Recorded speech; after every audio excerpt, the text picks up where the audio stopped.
court interpreter has been hired in the Phala Phala trial, but the language problem persists, with one defense lawyer calling the current one worse than the previous interpreter. Oshiwambo is a Namibian language that's also the mother tongue of all the three accused in the matter, Emanuela David and siblings Froliana and Dilinasho Joseph.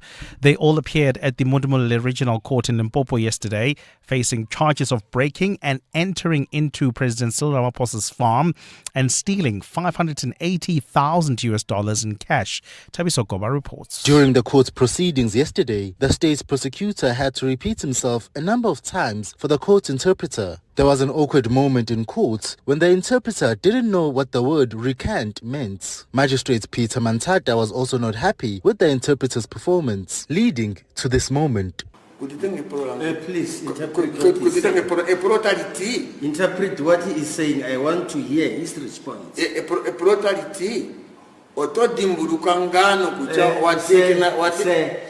listen to me. You must interpret everything what he is saying. I want to hear what he's saying. Don't explain to him if he tells you something. The defense lawyers have formally requested for a new interpreter when the matter resumes on the 8th of December. Tabiso Goba, Eyewitness News. Student organizations at Fort Hare University say they will not adhere to an eviction order. The institution's management has called on everyone to leave campus premises by 5 o'clock this afternoon. The protesters have distanced themselves from a fire that resulted in the burning of 2 buildings at the Alice campus yesterday. Ntokozo Khumalo reports. Student organizations say they will resist any attempt to remove them from the university's premises today. The leadership organizations say students were not involved in the recent acts of violence seen on campus, saying external individuals attempted to move attention away from pressing issues faced by students. They say that their protests, which were sparked by the institution's plan to appoint an interim SRC during the amendment of the Student Governance Constitution, are peaceful. They add that the only communication they are willing to accept is the Vice-Chancellor Sakile Buhlungu's resignation letter. Ntokozo Khumalo, Eyewitness News. And Donald Trump says the U.S. will play a role in helping to rebuild war-torn Gaza after Israel and Hamas agreed to the first phase of his plan to end the war that's raged for 2 years. The first significant phase of a ceasefire was agreed to following a series of talks mediated in Egypt.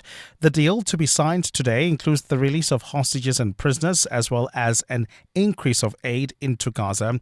Hamas will exchange 20 living hostages for nearly 2,000 Palestinian prisoners as part of the first phase of the deal.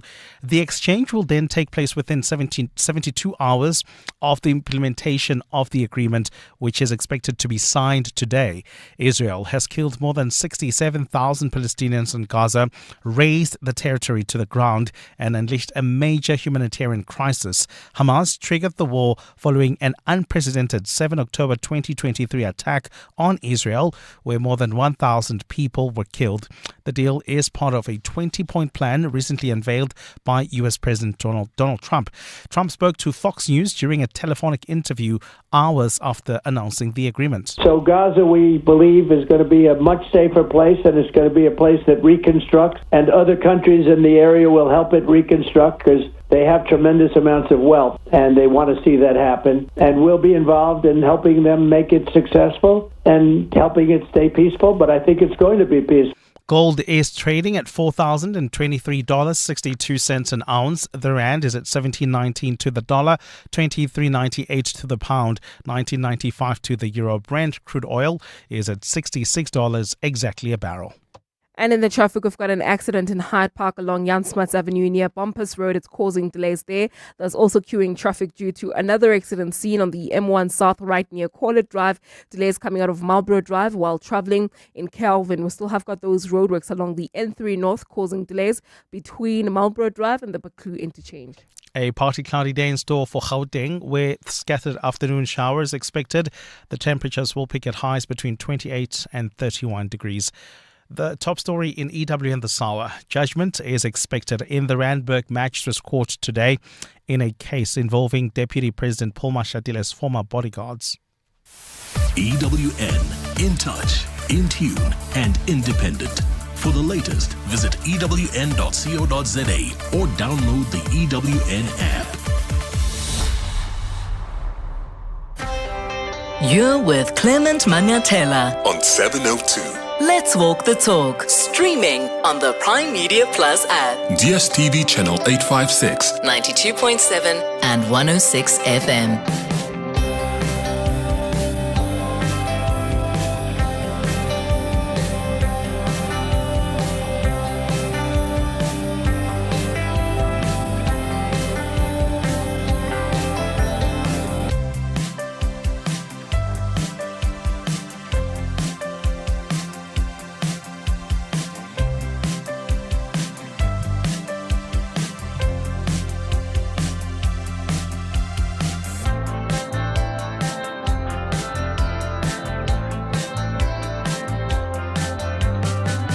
Seven minutes after 9 o'clock. Dumelang, welcome to the Thursday installment of the Clement Manyathela Show. We're so happy to be in your company this morning, as always. Thank you for being in ours as well. We kick off the show with the 702 open line on 011-883-0702. The WhatsApp line is 072-702-1702. What's on your mind? What do you want to talk about this morning? I woke up to the news, and in fact, Sfiso was running that now, throughout the morning. The news about a peace deal of sorts in the Middle East. US President Donald Trump says Israel and Hamas have agreed to the first phase of this peace deal. My understanding is that the agreement would see the release of the Israeli hostages and Palestinian prisoners, the withdrawal of Israeli forces, and the entry of more aid into Gaza. Hamas has confirmed the deal. They released a statement saying the agreement stipulated an end to the war on Gaza, the occupation's withdrawal from it, and the entry of aid and a prisoner exchange. But Israel's government has a meeting this afternoon to formally approve the deal, and then once everybody is on board, a ceasefire will go into effect. Whether this deal will last, we have to wait and see. The details still need to be ironed out. I mean, other deals have fallen off previously, but let's hope this one holds. Qatar, Turkey, Egypt have played a key role in the negotiations. And look, if this succeeds, this could be Donald Trump's biggest diplomatic achievement. And maybe that will give him that peace deal prize, Nobel Peace Prize that he's been wanting so much. Trump said the US will be playing a key role in the rebuilding of Gaza. That's part of the deal. In fact, I think the next stage of Trump's plan calls for the creation of an international body called the Board of Peace to oversee Gaza's post-war administration. And I think Trump will be chairing that, and it will include other world leaders like the former British Prime Minister Tony Blair. How hopeful are you that this peace deal will succeed? Let me know your thoughts. The KZN Police Commissioner, General Nhlanhla Mkhwanazi, continued his testimony as well yesterday at the Parliamentary inquiry into the allegations of corruption in the criminal justice system. He said a number of things, and I'll play some of the clips out of that inquiry yesterday. But please share your thoughts with us on what he revealed yesterday. Call us or send us a WhatsApp voice note. The National Police Commissioner, Fanima Semola, takes the hot seat today. Here's what we're doing between 10 and 12 o'clock. At 10, we're going to do the Hanging Out feature. And today, I'm hanging out with actor Gabriel Temudzani. Many people know him as Azwindini, which was the character he played on Muvhango. He was Chief Azwindini Mukwevho. He played that role for over 20 years, eh? Jeez, that's a long time. But I'm really interested in how he's navigated that. What I've loved always about Muvhango is how it opened the door for indigenous languages and cultures to shine on national TV. So we're going to get to know him better between 10 and 11 o'clock. And speaking of cultures, on our Thursday dialogue today at 11 o'clock, I want us to have a conversation about culture and its evolution over time. How do we balance cultural evolution and cultural preservation? You know, whether it's lobola, initiation schools, umemulo, ancestral veneration, you name it, whatever ritual also you practice. How do you practice them today compared to how they used to be practiced back in the day? So how far is culture allowed to evolve And at what point do we cross the line? Because culture is often described as a living, dynamic force, right? But you've got the younger generation now that are redefining cultural practices in new spaces and in their own expression. But critics are saying that you can't tailor-make culture. But I've always believed that culture is not static. It evolves as societies change. In fact, if culture remains rigid, it risks becoming irrelevant. And you also risk alienating the younger generations who live in this fast-changing world. I mean, take the Xhosa initiation, for instance. They have begun integrating modern health and safety standards while retaining spiritual significance, right? And that, for me, just demonstrates that evolution of culture. The evolution can still preserve the meaning while promoting well-being. So where should we draw the line between adapting traditions to fit modern society and preserving them in their original form to maintain cultural integrity? How much flexibility should we as individuals have in shaping our own cultural identities? Because some say when you modernize culture, then you run the risk of diluting it. I really am interested in your thoughts about this at 11 o'clock. There are certain things I've observed that used to be practiced in my family culturally, but you see over time that how they are practiced is changing. You still maintain the significance, the spiritual elements, the core, but at some level you want to modernize it because things have evolved. So I'm interested to take your experiences on that when we have this conversation at 11 o'clock. That's the show coming up over the next 3 hours.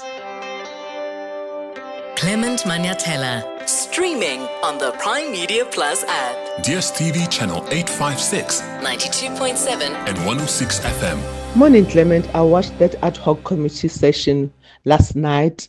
It ended 00.18, meaning 18 minutes past 12. The man was so on fire. He was awake. He was clear. I really give a big shout to Nhlanhla Mkhwanazi. What a man. He is really a man of honor. He's doing so well. May the gods guide and bless him. Yeah, he's been up. 2 days of taking those questions from members of parliament. It can get tiring on you. But I was happy with the questions, I think, that were coming from most of the members of parliament. I think more so Julius Malema. They were clarity-seeking questions. They're trying to get to the bottom of who.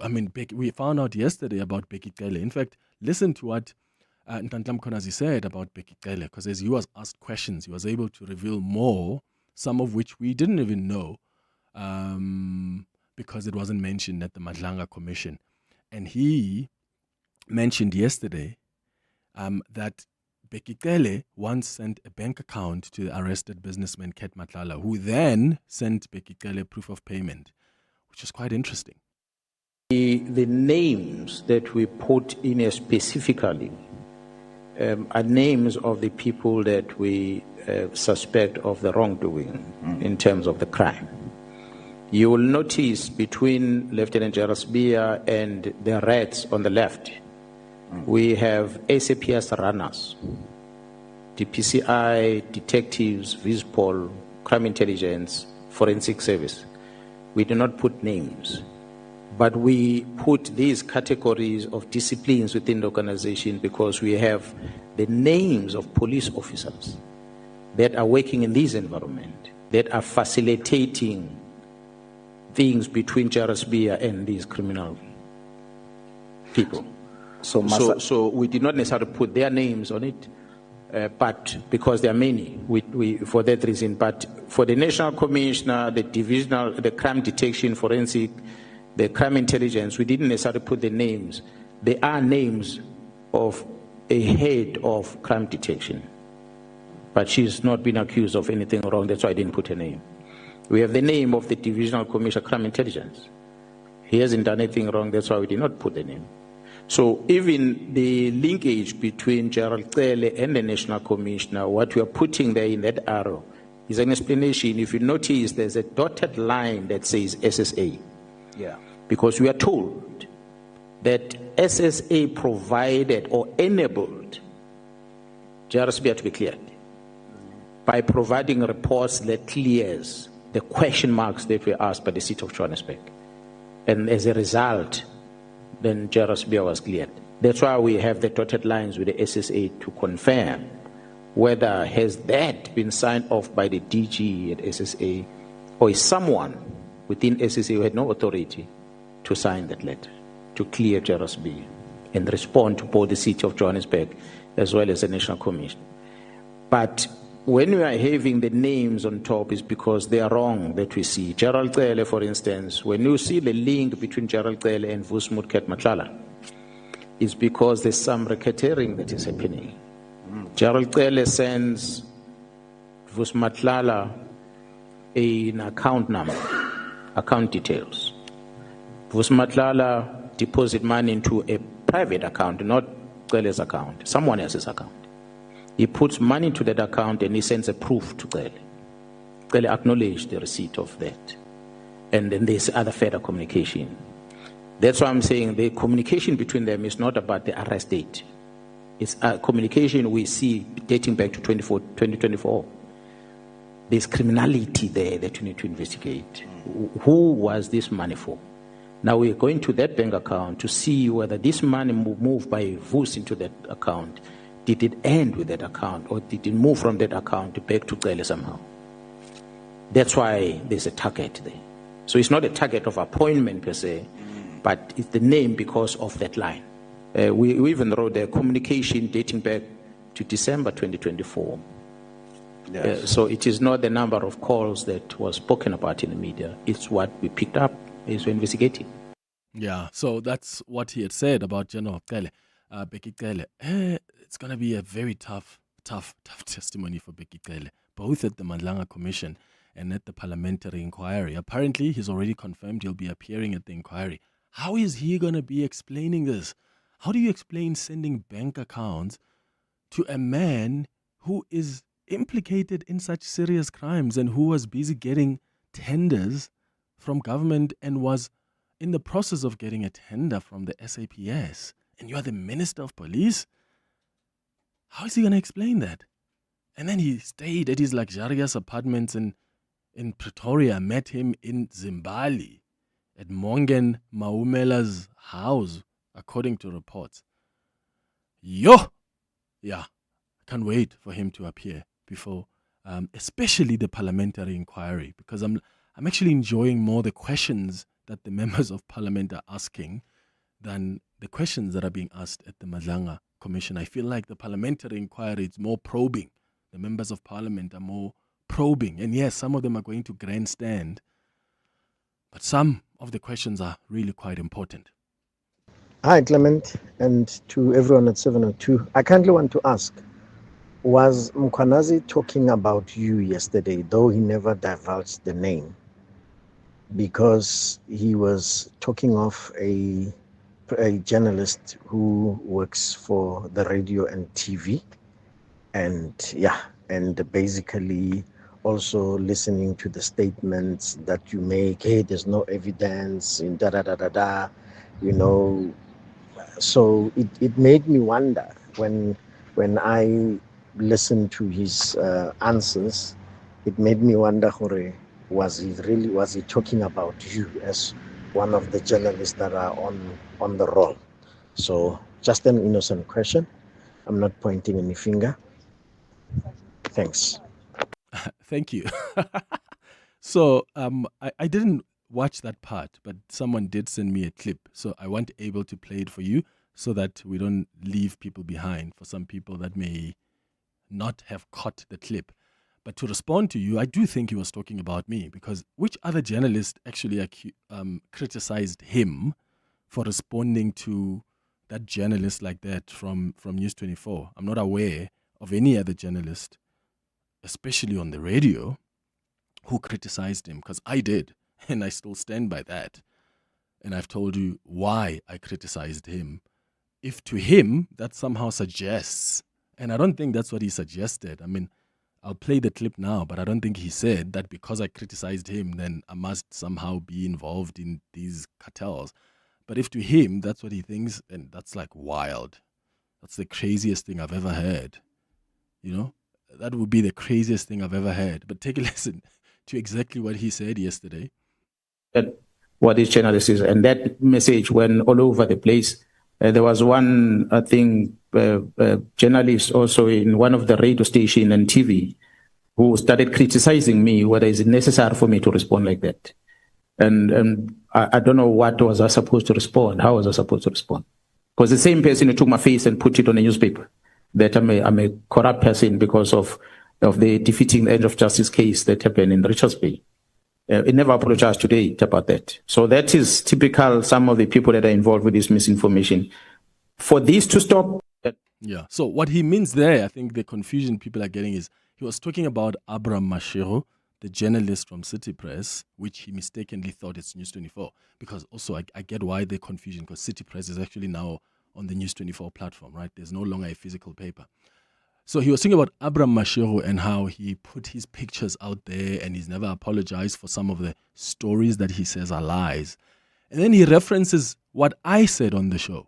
He says, a journalist on a radio station criticized how I responded to Abraham Mashiro when Abraham Mashiro asked him for comment. And yes, I did criticize him for that. And I still stand by that. In fact, when Abraham Mashiro wrote him, because I read this in the City Press and I thought, because Abraham Mashiro sent him a message and said, hey, we want to ask about Sibiya's letter of demand and what your comment is. And General Mkhwanazi responded and said, you have made it your mission to test my patience. Out of 68 million people in this country, over 150,000 SAPS members and over 30 SAPS senior police officers, but you chose to ask me this question. Why is it so important to you to get my opinion on matters that don't concern me? Your independence as a journalist is questionable. I hope you're not one of the beneficiaries from the crime intelligence /fund and drug money. That's how he responded. And I remember I went on air and I said, and I even tweeted this, that this is wild. A journalist asked General Mkhwanazi questions to get his response on a case, and he responds with suggestions that the journalist may be a beneficiary of drug money or crime intelligence /fund, all for asking a question. It's very easy, guys. If you don't want to comment on anything, just say no comment. Or if really you've got reason to believe that this journalist somehow may be involved, provide the evidence or do the investigation. But to think that now journalists must be scared to ask for comment because, oh my God, they're going to think I'm also a beneficiary of drug money is wild. And you know, I picked up something. After I tweeted that, and I went on air and I said that, I received a number of messages. And I think I told you this before. I received a number of messages from some journalists and some members of parliament, and I'll not mention them because they haven't given me the permission to do so. And many of them were telling me that they agree. That response was wild. And these are people who also support General Mkhwanazi. But they felt how he responded to a journalist who's merely asking for comment is weird by suggesting that they may be a beneficiary of drug cartels, drug monies. That's wild. So I don't think, to respond to that voice note, I don't think he was suggesting that I'm not the one who published stories. I think he was talking about Abraham Mashiro. He only referenced me when he says I criticized him. And let me tell you, I will never stop criticizing any person who's a position of power. I'm an objective journalist who is going to do work objectively. I am not a journalist that's going to be scared of people just because there's a mob that's going to come after you. And it's happened before, where when I come on air and I say something weird about the president or Julius Malema or Mkhwanazi or Shadrach Sibiya, I get calls. Or people start tweeting, yeah, Vele, this one is anti-this or this one is pro-this. That stuff doesn't really move me. I've been in this game long enough to just know that I'm here to do my job. That's it. I'm here to do my job. Some other people are going to like it. Some are not going to like it. Whether it's your fave or not, when I find that there's something that's questionable, I'm going to put it out there. And you are very welcome to disagree with me. The same way that you must welcome my disagreement with you on particular issues. So yeah, that's my response to that listener who called in earlier on. But there are some WhatsApp voice notes coming through about the issue of SANEF and what Nhlanhla Mkhwanazi said about journalists, because he suggested that journalists must be investigated.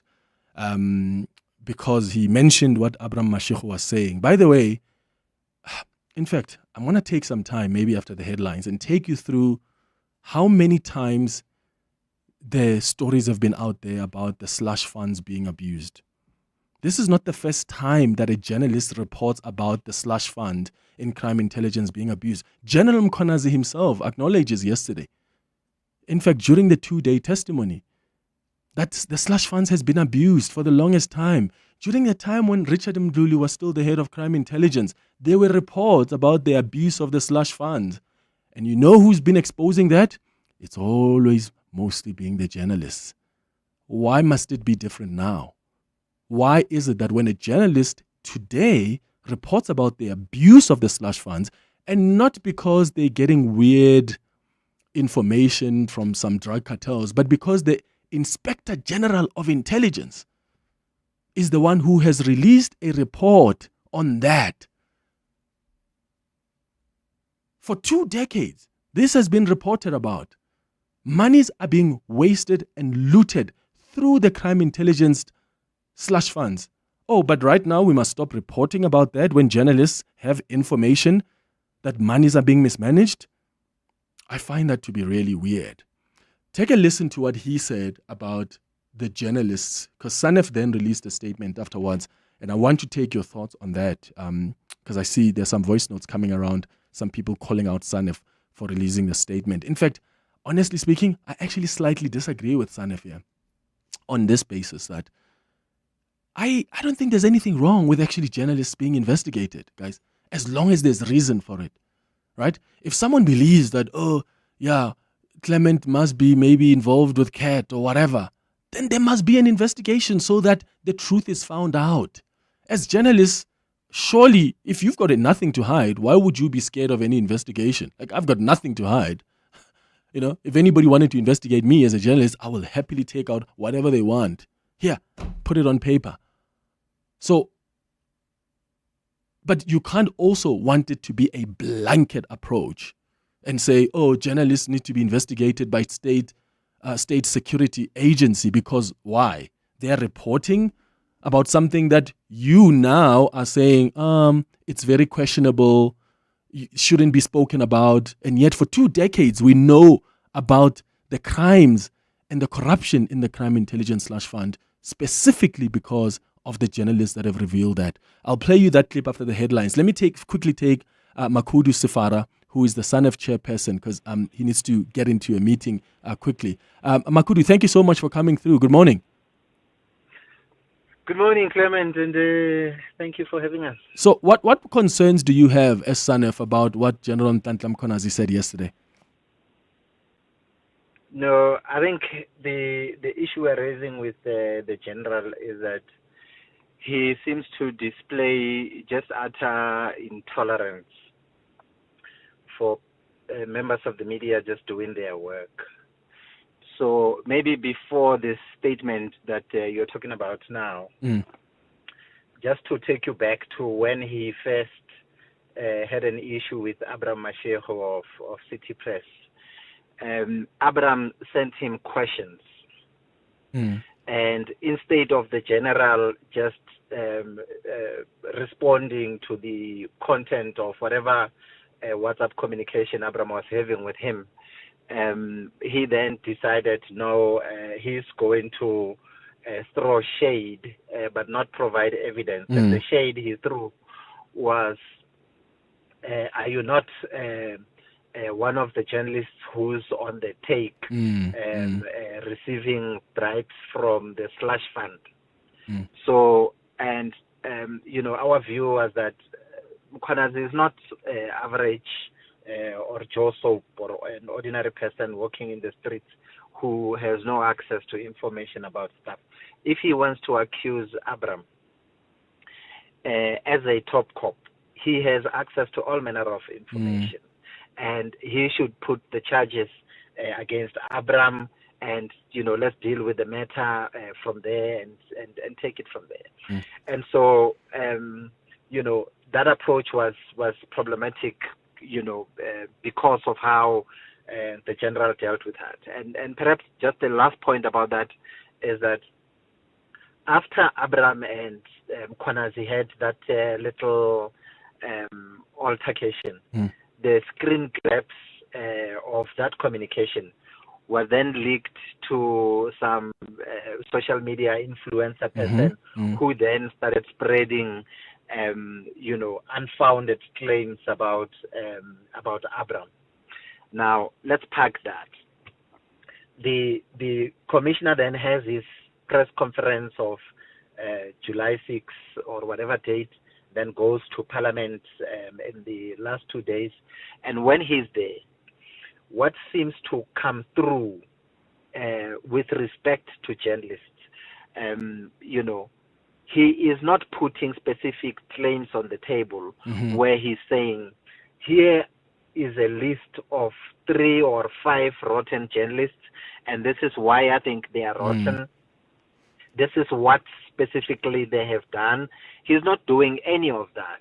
And he seems to be someone who is just, where it has to do with police, seems to have a thick skin where he deals with his own colleagues in the SAPS. Yeah. But where members of the media don't report as he would want them to, he's threatening to unleash, I would like counterintelligence to look into. It's almost like, because you don't agree with me, I will get my colleagues who are in counterintelligence to look for anything and everything that can stick against you. But if he has reason, Makudi, if he has reason to believe that there are certain journalists who are compromised, is it wrong for him to suggest an investigation? I think your first words are critical. If he has reason, and the point I'm making is that let him put the reason on the table. You can't just go around unleashing investigations on people. And I mean, I at the how do I put this? At the broader level, I agree with you. I mean, if you know you haven't done anything wrong, you shouldn't be afraid of any investigation, right? But at the same time, you can't have a commissioner just behaving like a tin pot dictator, saying, "Oh, what did Clement say about me? No, I didn't like that. Counterintelligence, you are unleashed. Go and find whatever you can find." Yeah. I think that is nonsense. Yeah. Look, Makudi, I've got to leave it there because I'm completely late for the news. I just wanted us to take you quickly before, because I'm told you're going to be stepping into a meeting. Thank you so much for making time for us. You've heard what SANEF said. I'll play you a clip of what Mkhwanazi said, and then I'll go to your calls and WhatsApps. Apologies, Fiso Zulu, for being late for the news. Good morning. Thanks, Clement. Good morning. Judgment in the assault case involving Deputy President Paul Mashatil's former bodyguards has been postponed to the 6th of November because the magistrate is not feeling well today. The 8 VIP protectors have applied to have their charges withdrawn. They were arrested 2 years ago after a video emerged showing them assaulting 2 men on the N1 highway in Johannesburg. Student organizations at Fort Hare University say they will not adhere to any eviction orders. The institution's management has called on everyone to leave campus premises by 5 o'clock this afternoon. The protesters have distanced themselves from a fire that resulted in the burning of 2 buildings at the Alice campus yesterday. And Gaza's Civil Defense Agency has reported several strikes on the territory after the announcement that Hamas and Israel have agreed to a ceasefire plan. US President Donald Trump announced that the 2 sides had reached an initial agreement that includes swapping hostages and prisoners overnight. Those are the headlines. This EWN and more at 10 or as it happens. EWN Traffic. This EWN Traffic is brought to you by cars.co.za. Let's find what moves you. Amo? Well, Clement, in Hyde Park, we still have got that accident along Jan Smuts Avenue near Bumpers Road. It's causing delays. Please be on the lookout there. While traveling on the Mike 1 South queuing traffic between Grayston Drive and Corlett Drive. If you're heading towards Sunning Hill, expect heavy traffic volumes on the N3 North between Marlborough Drive and the Buccleuch interchange. That's due to roadworks taking place along this route. There's also roadworks taking place in the city of Tshwane Montana Park on the N1 South after Sefako Makhato Drive, causing delays. I'll have more updates for you. Stay tuned. There's more EWN on air, online, and on the EWN app. Do you want to buy a Honda? Cars.coza. Toyota or Mahindra? Cars.coza. Do you want to sell a Cherry? Cars.coza. Suzuki or Mercedes? Cars.coza. Polo, Kia, Mitsubishi, Havel, Hyundai, Lamborghini. Buy and sell, it's very easy. All you got to do is type Cars.coza. Cars.coza. Cars.coza. Let's find what moves you. Cars.coza. Cars.coza. Zahira was tired. So tired, she let her eyes rest a bit. It was bad. So bad. She replaced 4 hours of spreadsheets with... It was bad. So bad. Too bad she didn't have Yoko Counter. It automatically recon sales, tracks stock, and staff performance. So good.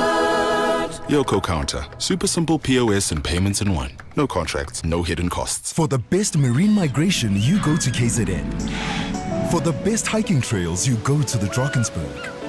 For the best flower show, you go to Namakwaland. And for the best in investments, go to Nedbank. Earn up to 10.47% interest with a Nedbank Electronic Optimum Plus account. For better returns, open an Electronic Optimum Plus account today. See money differently. Nedbank. We're a licensed FSP and registered credit provider. T's and C's apply. This week, 6th to the 10th of October, is International Customer Service Week. Catch 702 in conversation with MTN tomorrow on 702 Drive with John Pellman as they unpack how they're transforming the customer experience. From fighting fraud to simplifying services and fixing frustrations, MTN is listening, learning, and making moves that matter. It's all part of their journey to make life easier for customers. So don't miss it this Friday on 702 Drive with John Pellman, MTN. Today, we make moves on 702. Your voice. Your station. Your open line. Walk the talk with Clement Manyathela. On 702. 22 minutes before 10 o'clock, straight to your calls. Seppo, you are calling us from Pretoria. Good morning. Hi, good morning, Clement. Hey, Tada. Clement, what General Mkhwanazi is saying, it goes without saying that that was meant to you, or rather it was addressed to you. But it cannot be, Clement, that if someone differ with General Mkhwanazi, automatically become the enemy of the state. I think that is a dangerous approach of General Mkhwanazi. And not all of us, we will agree with him. This investigation is still going. The Madlanga Commission is still ongoing. And other parties' evidence has not been tested. And as such, it cannot be taken as a gospel truth of what General Mkhwanazi is accusing people of. Those parties, they still need to come and appear before the commission and present their case. And therefore, if we differ with certain aspect of his allegation, therefore, we cannot be perceived to be an enemy of General Mkhwanazi, not supporting of what he's doing. Look, it's a noble thing that General Mkhwanazi did, and we applaud as a country that he come forward and put such a bravery, to make such a stance against corruption. But having said that, Clement, it cannot be that if you're criticizing him or you don't agree with certain of certain issues of his testimony, automatically then you are perceived to be an enemy of progress. Or you are part of the drug cartel. Because that's what it is. Cartel. I mean, it can't be. We are independent mind, Clement. We must use our brains. We use our mind to think differently from what General Mkhwanazi is saying. Yeah, and look, let's be fair to him, Tsepo, right? He has revealed some really, really, really explosive things which are helping us understand the corruption in the criminal justice system. But he's not God. He's not... It doesn't mean that whatever he says, then we must take it, and even when he does something that we think is wrong, you don't criticize it. That's ridiculous. And that's not how I do my job. In fact, I've given even you guys examples of how I've been targeted by Shadrach Sibiya's people. But I've also been targeted by people who are close to Nhlanhla Mkhwanazi. I told you guys, I received a call. When I had Malcolm X on this show. Malcolm X was talking about how he knew Mkhwanazi through the work they do in KZN, but has never met him. And I tweeted what Malcolm X was saying about that and other things on the show, and I was leading people to the podcast. And I got a call from someone who works with Nhlanhla Mkhwanazi, and they were asking me to take down the tweet. And I refused. I don't work for them. I refused. Why? My tweet literally just quotes what Malcolm X said. And I'm sending people to the podcast to listen to the full interview. The second time, I get a call from Shadrach Sibiya, someone close to Shadrach Sibiya, who says to me, you are clearly playing for that side. You are clearly with Abu Mkhwanazi trying to attack and destroy Shadrach Sibiya's life. Just because I tweeted that Sedge, who was on this show, is friends with Sibiya. And that's not my view. That's what Sedge said. Literally, my tweet said, Sedge tells me on the CM show that he is close friends with Shadrach Sibiya. Now I get calls. You are trying to destroy Shadrach Sibiya's life. You are with Mkhwanazi. Take down... No, I don't operate like that. I don't get told what to do by people I report on. I work for you as a listener. And if I find something to be weird, if I want to criticize something, I'm going to bring it up. You are welcome to disagree with me. Shadrach Sibiya is welcome to come on this show and disagree with me. So is Nhlanhla Mkhwanazi.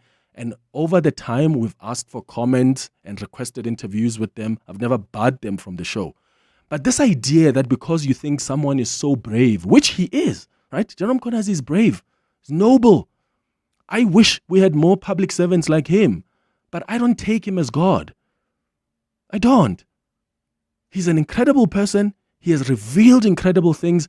But when he behaves in a manner that I think is weird, I'm going to say so. And if you think I'm wrong, you're welcome to also say that. What we mustn't do is cross the line now of trying to argue that because somebody disagrees with him, then that person is part of the criminal cartel. I mean, people have been attacking Julius Malema since when? Earlier today. Well, not even now. Was it last week or when? Julius Malema was now under attack because of the questions he was asking, insisting that the statement must be original to the Parliamentary Committee.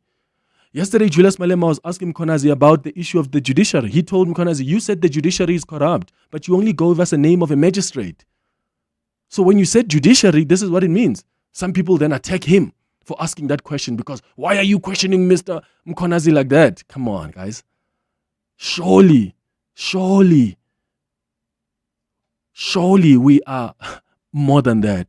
We can analyze things more than that. We can allow people to do their work in these parliamentarians without now, what's going to happen now? We're going to say Julius Malema is also part of the criminal cartel. It's getting messy. I'm telling you, it's weird. Patrick, you're calling us from Boxbeck. Good morning. Clement, is Patrick, it me? Yes, it is you, my brother. Go ahead. Yes. Thank you for taking my call. I think there's a few things that I want to just put on the table. Mm-hmm. Firstly, context matter, right? Mm-hmm. Now, what I picked up what the general was saying. Firstly, before he was making his point, he praised the journalists. He praised media houses. Mm-hmm. He was very, very clear. He was even thanking the media for helping him to bring his message out March the 6th. Mm-hmm. But he also made the point that there's some bad apples, and he made it very, very clear. And context matter, and I want to come back to context matter. Mm-hmm. What he was saying, all of a sudden, and some objective people will also pick that up. After March the 6th, a lot of other things that happened some time ago, all of a sudden, featured. Mm-hmm. And people ask him about things that happened in the past. Mm. Now, I that's what I heard him saying. He was not, and most probably it's also out of frustrations because all of a sudden, now let's presume he didn't say what he said on March the 6th, Mm-hmm. which some of the journalists came up with things that he was purported to have been guilty of in the past, even sometimes in the further past. Yeah. Why does it come out now? That's what I hear him saying. Does that prove does that prove that those journalists are part of a drug cartel? I hear what you're saying, Patrick, right? No. So, give me an opportunity. Yeah. Give me an opportunity. No, I will. I just want to, maybe when you come back, respond to that too, right? Because there's nothing wrong with questioning things like, why is this coming out now? I agree with you there that you can be suspicious with that, but also you've got an opportunity to prove that I was never found guilty of anything. But please tell me how reporting about that somehow then proves that you are part of a cartel and you receive drug money. Well, I can't speak on his behalf. I'm saying to you, it could be over frustrations, right? I'm in the middle of these things. I'm trying to save South Africa in my little way. And here are people attacking me. He's a human being just as anybody else. And now what I would have also suggested to journalists that feel aggrieved through SANEF, it will also be very helpful if SANEF would have made a statement this morning and saying, we heard what the general was saying. We are going to engage with him and see whether whatever he's saying is true or not. And then we will take it up. Because SANEF must also protect their own integrity. They can't just come out and say, the journalist that was mentioned, it's either true or not.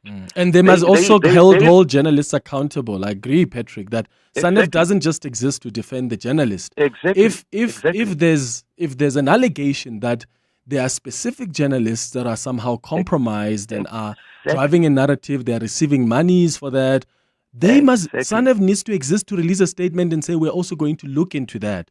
Here's the challenge though, Patrick. Nobody has even contacted SANEF. No case has been opened.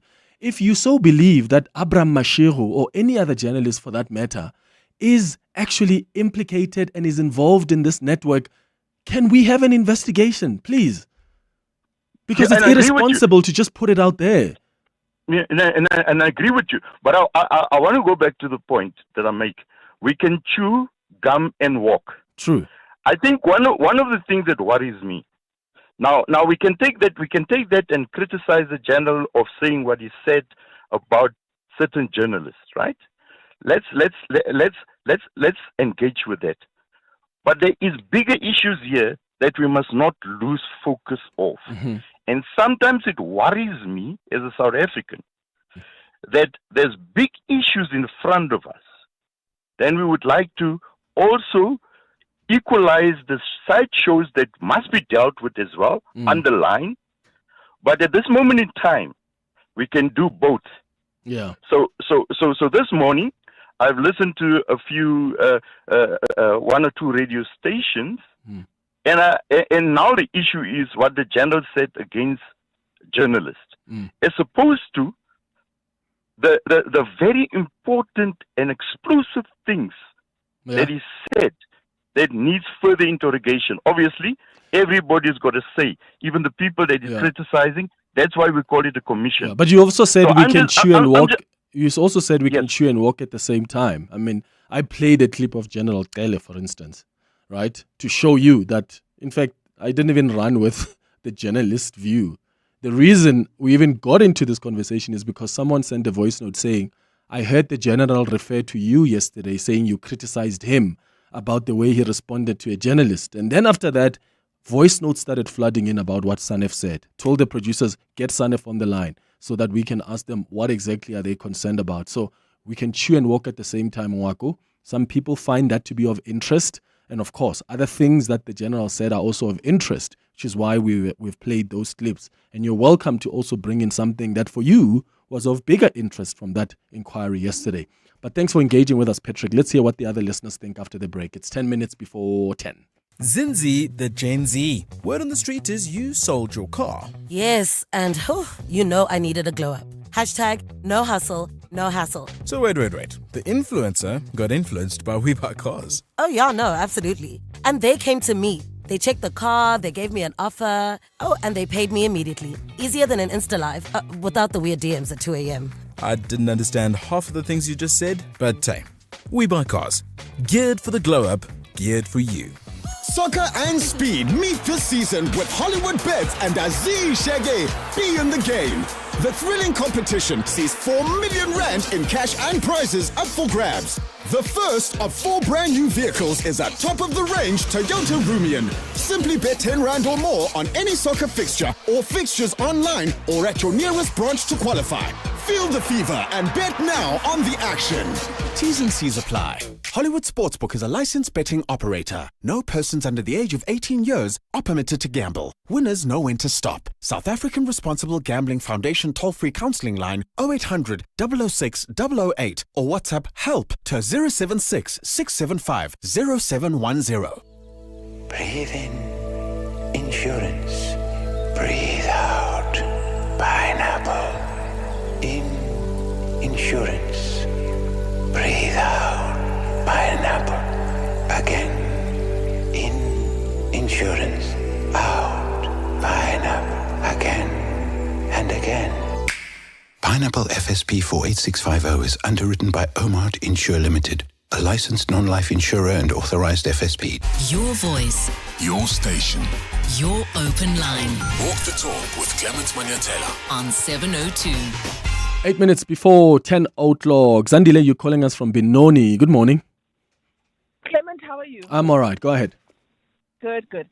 I just wanted to, expand on a point that you and Patrick were debating on about the timing of the publications that have now, come out against the general. Yeah. And I think for me, what, sort of seems suspicious, and exactly what you're saying, that it doesn't mean that now because we are questioning certain things about the general, it means we're part of the cartel. Yeah. But the timing of it makes it suspicious.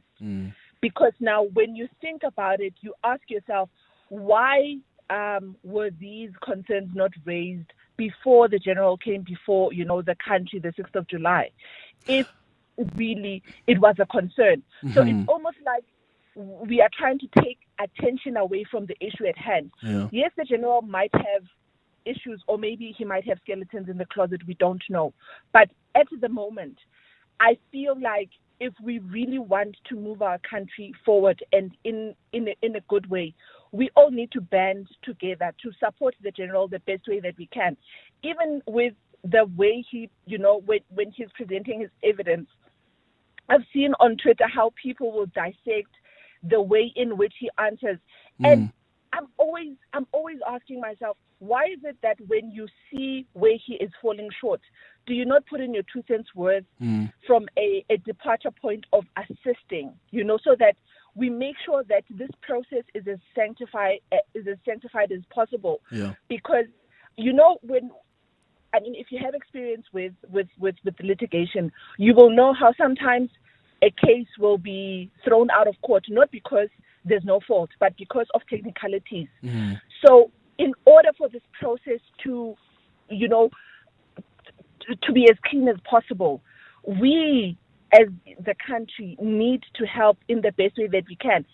We can circle back on whatever skeletons there might be that the general might have, but that will be, that it will be its own thing. Yeah, and it becomes secondary. Yeah. Here's a question, though, You Zandile. understand? By the way, I don't think that the general even has skeletons. I don't know anything about that, right? But here's a question. President Cyril Ramaphosa fires, let's say, Arthur Fraser, right? Who was the Correctional Services Commissioner. Arthur Fraser then, in retaliation, let's say, comes out and says, oh, I've actually known about what happened at Phala Phala. This is what Cyril Ramaphosa did at Phala Phala. He was busy hiding money in the couches.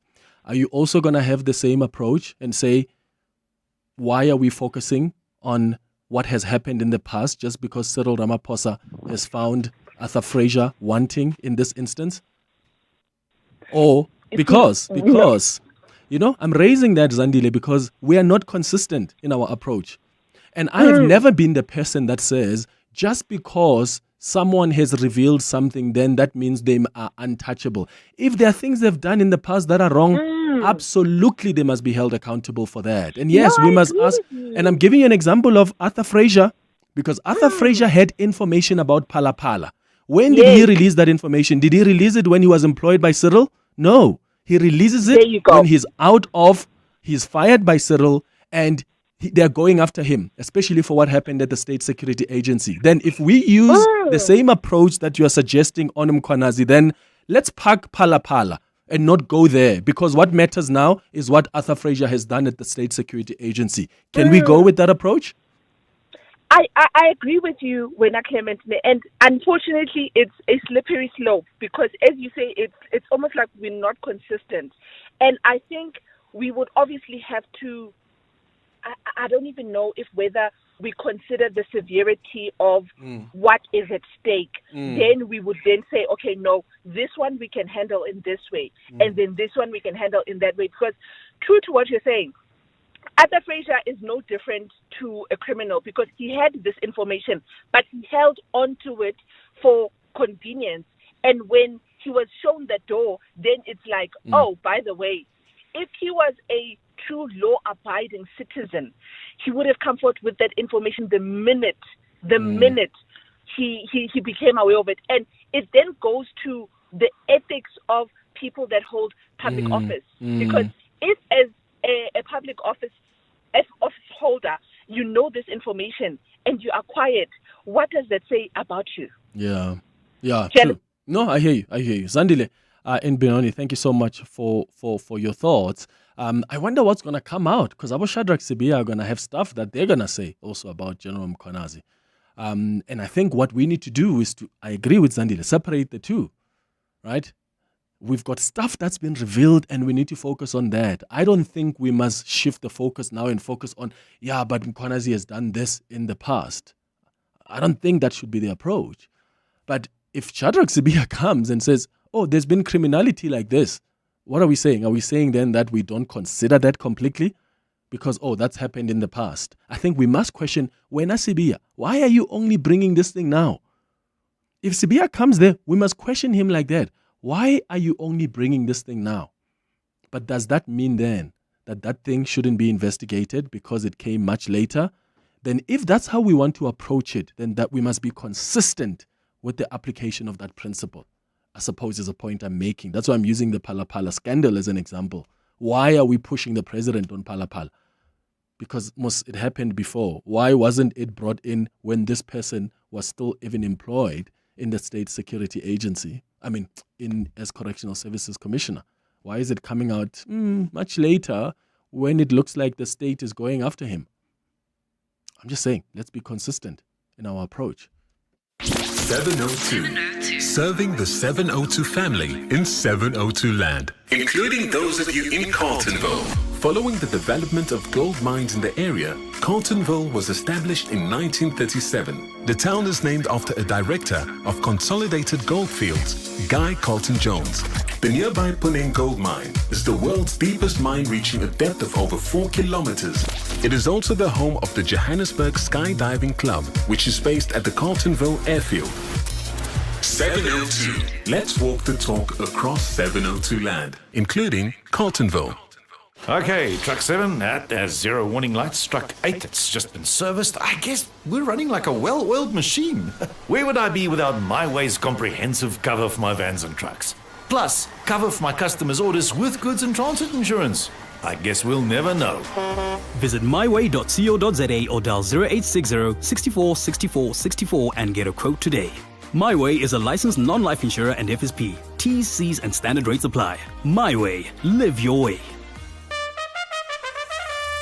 This ad just got your attention. Imagine what Prime Media could do for your business. As South Africa's leading media company, Prime Media connects you to the best audiences across radio, digital audio, video, and display. And now, at the Prime Impact Sales Event, you can experience it firsthand. Happening in Joburg, 3 to 7 November, and Cape Town, 10 to 13 November. Register and get a free demo commercial. Plus, a custom campaign and access to an exclusive annual partnership. Seats are limited. Register today at primeimpact.co.za.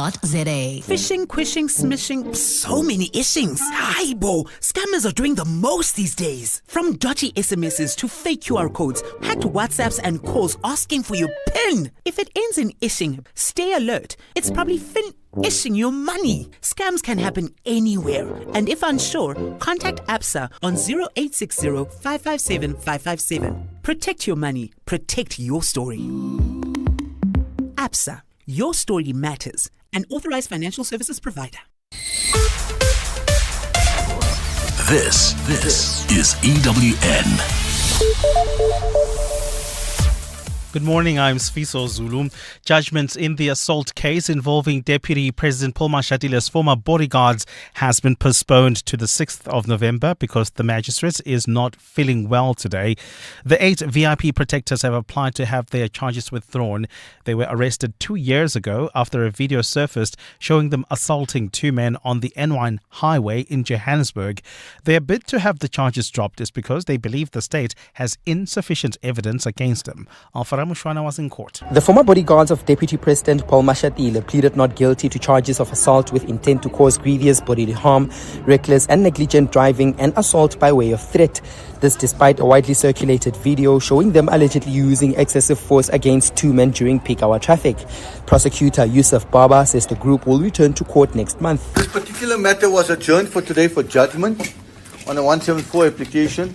However, due to the presiding officer falling ill, Your Worship, a date has been arranged with my colleagues if the matter can be adjourned to the 6th of November. Earlier this year, the South African Police Service cleared them following an internal disciplinary hearing. Alpha Ramshwana, Eyewitness News in Randburg. In Limpopo, a new Oshivambo court interpreter has been hired in the Phala trial, but the language problem persists, with one lawyer calling the current one worse than the previous interpreter. Oshiwambo is a Namibian language that's also the mother tongue of all the 3 accused in the matter, Emanuela David and siblings Froliana and Dilinasho Joseph. They all appeared in the Mudumole Regional Court in Limpopo yesterday, facing charges of breaking and entering into President Cyril Ramaphosa's farm and stealing $580,000 in cash. Tabiso Goba reports. During the court proceedings yesterday, the state's prosecutor had to repeat himself a number of times for the court interpreter. There was an awkward moment in court when the interpreter didn't know what the word recant meant. Magistrate Peter Mantata was also not happy with the interpreter's performance, leading to this moment. Please interpret what he is saying. I want to hear his response. Sir,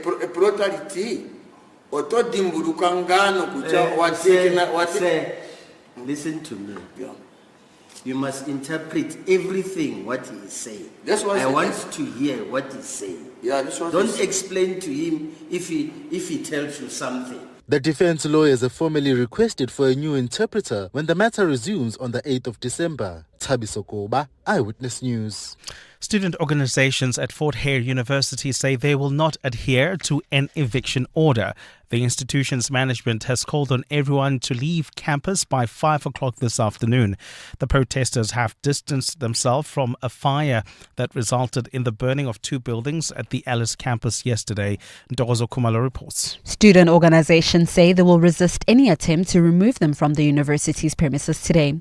The leadership organizations say students were not involved in the recent acts of violence seen on campus, saying external individuals attempted to move attention away from pressing issues faced by students. They say that their protests, which were sparked by the institution's plan to appoint an interim SRC during the amendment of the Student Governance Constitution, are peaceful. They add that the only communication they are willing to accept is the Vice-Chancellor Sakile Buhlungu's resignation letter. Ntokozo Khumalo, Eyewitness News. And Gaza's Civil Defense Agency has reported several strikes on the territory after the announcement that Hamas and Israel have agreed to a ceasefire plan. U.S. President Donald Trump announced that the 2 sides had reached an initial agreement that includes changing hostages and prisoners overnight. Israel has killed more than 67,000 Palestinians in Gaza since October 2023 and left most of the population in the territory living in displacement camps. Prime Minister Benjamin Netanyahu launched the latest war on Gaza after Hamas led attacks that killed more than 1,000 people in southern Israel in October the 7th. More than 250 people were also taken hostage by Palestinian armed groups who said they were fighting back against a decades-long Israeli occupation and blockade over their lands. James Elder from the UN children's charity UNICEF recorded a video of the pause in Israeli bombings of Gaza soon after news of ceasefire began to spread overnight. Is this the moment? It's incredibly quiet outside. It's the middle of the night. People haven't heard yet, but also it's incredibly quiet from the skies. Come on. Gold is trading at $4,023.62 an ounce. The rand is at 17.19 to the dollar, 23.98 to the pound, 19.95 to the euro. Brent crude oil is at $66 exactly a barrel. And in the traffic, we've got heavy traffic volumes in Basonia along the N12 West. This is between the Reading Interchange and Komaro Street. Please be on the lookout there. A car is stuck along this road. Please be on the lookout and approach with care. Traveling towards Midrand, delays on the N1 North. This is between the Baklua Interchange and Allendale Road due to another stationary vehicle along the N1 in the left lane. Please be on the lookout. A partly cloudy day in store for Gauteng with scattered afternoon showers expected. The temperatures will peak at highs between 28 and 31 degrees. The top story in EW in this hour, judgment in the assault case involving Deputy President Paul Mashatile former bodyguards has been postponed to next month because the magistrate is not feeling well today. EWN, in touch, in tune and independent. For the latest, visit ewn.co.za or download the EWN app. You're with Clement Manyathela on 702. Let's walk the talk. Streaming on the Prime Media Plus app. DSTV channel 856, 92.7 and 106 FM.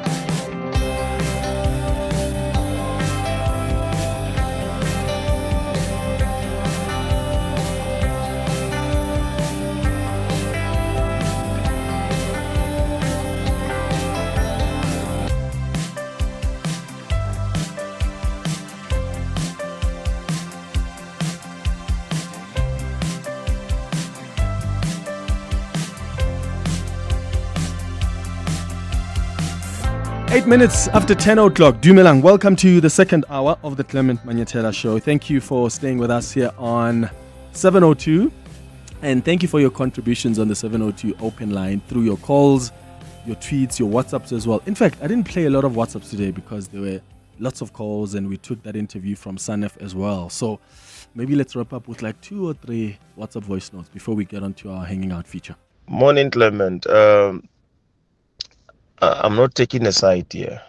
I understand your position as a journalist, and I understand the position of general as a policeman who is exposing, like, how do I describe the things that is exposing a nuclear bomb in South Africa, politics, local, everywhere, each and every corner. So they become sensitive when it comes to the work that they're exposing. Whatever a small thing that raise their voice or something talking against, you are a suspect. You're becoming a suspect. You see, that's how I see it. I'm not saying you are wrong. I'm not saying general is wrong. I'm just saying, trying to show you like the other side, how I see it as a listener of 702. But Clement, I get you. I just feel like there is more to the story, in a sense that for him to respond this way means there is probably history between the two of them that makes Mkhwanazi to be hostile towards that particular journalist, because it doesn't really make sense for him to respond that way unless there is literally some history behind it. Yeah, that's my feeling. Got you. And once again, right, and you're right, maybe there is history we're unaware of. The point I'm trying to make is I don't think journalists are above reproach. I think we must be held accountable. And if there's evidence that there's some rotten journalists, they must be investigated. What I think is irresponsible is having someone who is in such a powerful position on a public platform making insinuations. I mean, I've just been told that a member of parliament yesterday, Mr. Skosana, suggested that Kathy Nhlanhla is also one of the rogue journalists. I mean, guys, do you know Kathy? Kathy is the sweetest girl, the most probably neutral journalist you'll come across. Like, I come on the show and I've got views, right? And my views are very strong sometimes. I mean, my mom called me yesterday and she was like, hey, when usihlalisa kabuhlungu, that means, like you, because I say things on air that my mom listens to me and says, when man, you're scaring me because I'm scared these people are going to come after you. And I always have to explain to my mom that, Mama, I'm a journalist. I don't work for Cyril Ramaphosa. I don't work for Nhlanhla Mkhwanazi. I don't work for Julius Malema. I work for the listeners. Right? That's why, remember Pravin Gordhan used to call my bosses when I criticize him on air. Try to put pressure because I'm saying something. Why is he not coming to challenge me on air? It happens. DA leader John Steenhuisen doesn't even do interviews with me. Why? Because I criticize. A minister in the presidency doesn't even do interviews with me because I've asked a question about Phala Phala. That's the job I do. There's always going to be people who come every day who are going to have issues with me. I'm used to it. But I think we're getting into an environment where the way we interact with each other is becoming so unhealthy, and it's rotting, because just because you criticize someone or you think they're wrong in this one aspect, then you are branded as being part of some cabal that receives money from drug cartels. Very easy, guys. If you suspect and you think you've got reason that there are journalists that are corrupt, let's investigate. And in fact, even with SANEF, I don't think SANEF should be so scared of us as journalists being investigated. If there's reason to believe that we are somehow involved or some journalists are involved, hey, let's open our bank accounts, everything. Let there be an investigation that is transparent so that we get to the bottom of it. It's easy like that. But let's not make assumptions here when people's names are thrown out and you're trying to destroy their reputations just because they have reported on something you don't like.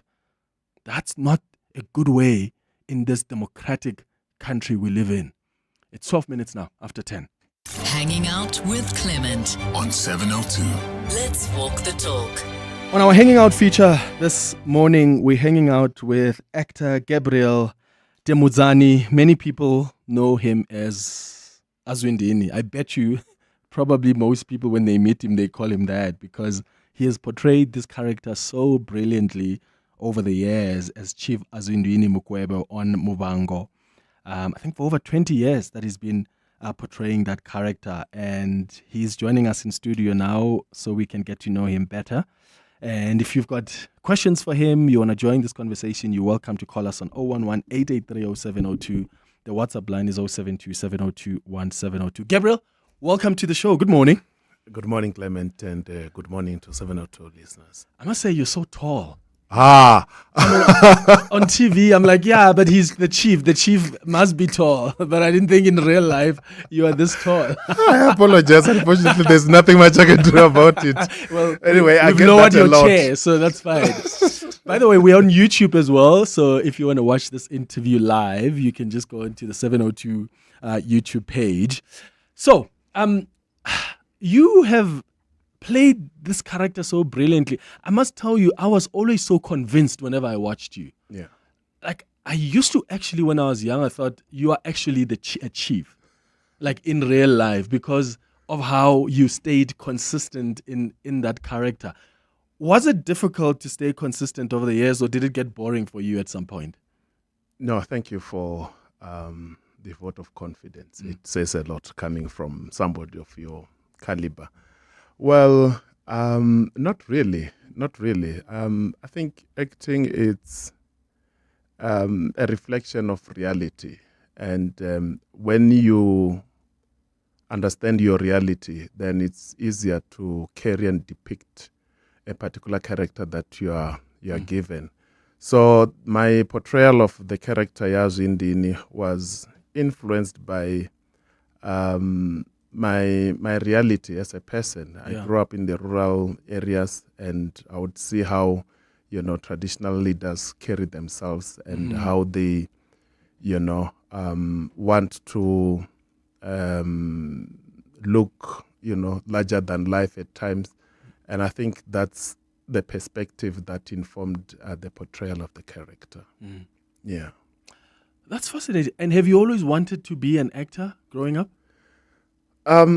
growing up in the villages, I wanted to be a newsreader so badly. Oh, really? Yeah, I think you can still do that. My great voice.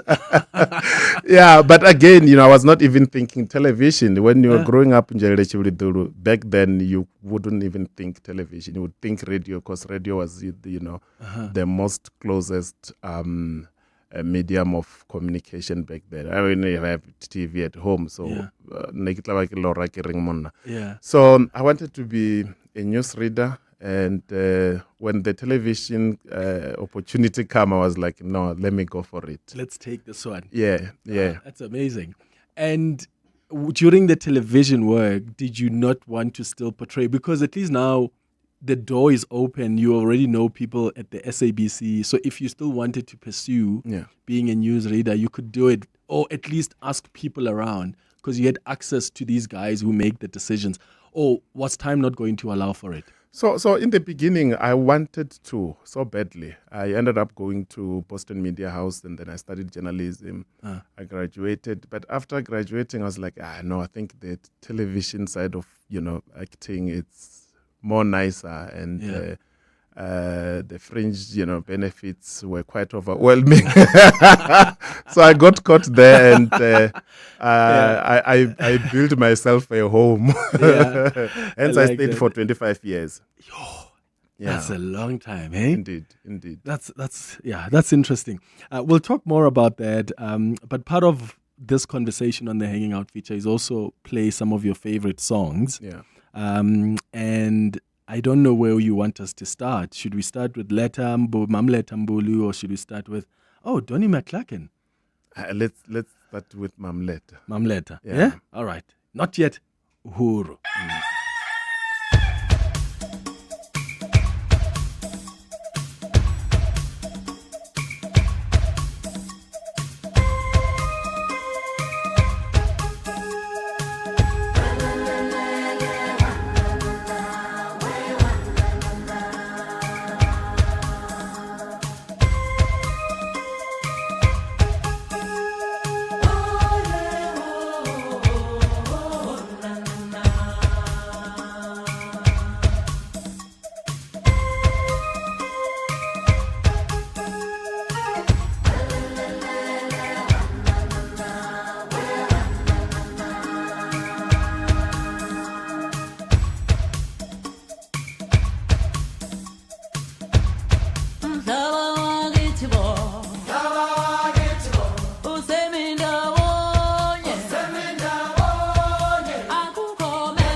What a prophetic song, hey? What do you mean prophetic? I mean, what she sang about back then is what a lot of people will still say today, that not yet Uhuru. For many other people out there. But, you know, and I think it's actually sad. Yeah. Look at the, gambit that we have opened politically in terms of us attaining democracy and all the positive strides that we have made and being commended by the world on being, the best constitution and but when you cast your eyes into the length and the breadth of our country, listening to all the negative stories that are popping in every corner of our country, it's actually sad, and it puts emphasis in the song, Not Yet Uhuru, that indeed we are not yet liberated. Yeah. And liberation means nothing if the people on the ground are not reaping the fruits of that which you are calling liberation or democracy. Political liberation, but is it economic liberation? Really, that's the question. Let's go to some WhatsApp voice notes on 0727021702. I'll ask you to just wear your headphones. Calls on 011-883-0702. Yeah, good morning, Clement. You have a legend there, man. I mean, I grew up watching that guy, man. Yeah, man. Please don't let that guy leave, man, without asking him where did he get that that gesture when he answers his phone on his character. When he used to answer his phone, how he does, how he throws at the end of it. Where's that thing come from, man? Yeah. Someone also on the WhatsApp line says, Clement, what a remarkable and fascinating actor you have in studio there. Please ask him, when he answers a phone call in real life, does he really do it the same way that Chief Azwindini used to do it, by stretching his arm first before placing the phone on his ear? How did that come about first, as in your character as Azwindini? So, mind you, I joined the show as a substitute for someone. So the first season there was another Azwindini, and then I replaced that character. So me being there, I pondered hard as to how do I make myself unique and try to dip my roots down so that they don't replace me. So I'm like, I have to fight hard and make it a point that my character is completely unique, and my character resonates with the audience. And when you say the audience, it's mainly people who are in the outskirts of our country, and they should see this character as a chief. And once they see the character as a chief and believe in it, there's no way they can replace me. Yeah. So that hand switch emanated from that aspect of thing, in me trying to make the character look completely different from the rest. Did you have to think about it, or it just happened during one of the shoots and then you just did that and then it caught? So back then at high school, we had a teacher who would stretch his hand when he wants to write on the chalkboard. Oh, first. Yeah. Okay. So I think I took it you there. pick it up from there. Yeah. Do you sometimes, I mean, when you've played a character for so long, doesn't that then bleed into your real life where Chief Azwindini Mukwevho comes through in Gabriel's day-to-day? Well, not really. But playing a character like Azwindini, who is vendor and who embodies his being, meaning the cultural aspect, and loves people and project himself as a leader of the people, has an impact in one's life, especially when you would go out there and people want to relate with you as the character. I think somehow does. But the onus is on me as an actor to say, I need to distinguish between the two. Otherwise, I'll have a problem and I'll go around carrying myself like that heavy character, and it won't read it won't read well. Yeah, because I mean, I find that, I mean, I'm not acting here, but I do a job. So on the open line, I normally have debates with the listeners, and I find that sometimes when I'm talking with my family, some friends close to me, they often say to me, "Hey, when this is not the open line." Because they think that sometimes when I debate with them, that assertiveness, I'm in a relationship, I'm told this is not the open line, because that's what they think. So I've come to realize that I have to be very intentional about. Sometimes I don't need to argue something. I don't need to debate. Sometimes I don't need to give the other side, or sometimes just listen. So that's why I'm asking about, because 20 years is such a very long time. And maybe the question for me also is, because when you've played a character for that long, there are certain things you learn from the character. What is it that Gabriel has learned from Chief Azwindini Mukwevho? When I learned from the character in the main is the sense of leadership that the character embodied, that says, in the midst of chaos, choose to be neutral. But protect both parties in a manner and a way that they will all feel that they are led. And also, what I learned the most is a sense of family. That family is everything and needs to be protected. Azwindini he could do anything, but at the end of it all, he would protect his family. And I think that's what we need as a society, that we should go all out for families. And that does not mean that you won't have challenges or disagreements or squabbles, whatever you want to call it. But at the end of the day, family must prevail and it must be protected. And I'm going to ask that question in reverse. What do you think Azwindini, the character, learned from Gabriel?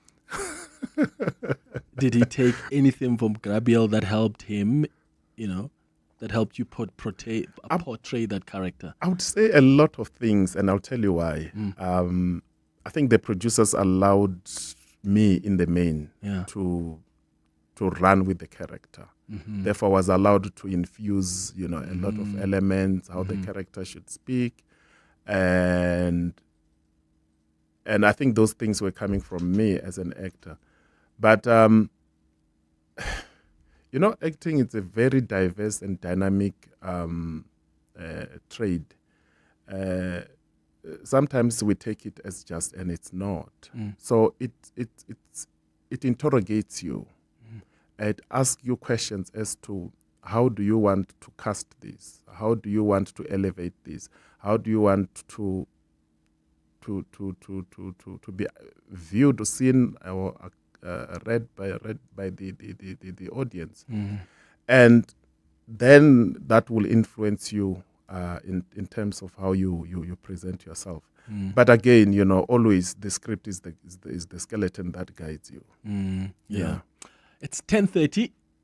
Let's get the latest in Eyewitness News headlines. We'll continue this conversation with Gabriel Temudzani, who played the character of Azwindini for so long. We've loved the character throughout the years, and we're getting to know him better on our Hangout feature this morning. I see your WhatsApps and your calls coming through We'll get to them as we continue this conversation after the headlines. Fiso, good morning. Thanks, Clement. Good morning.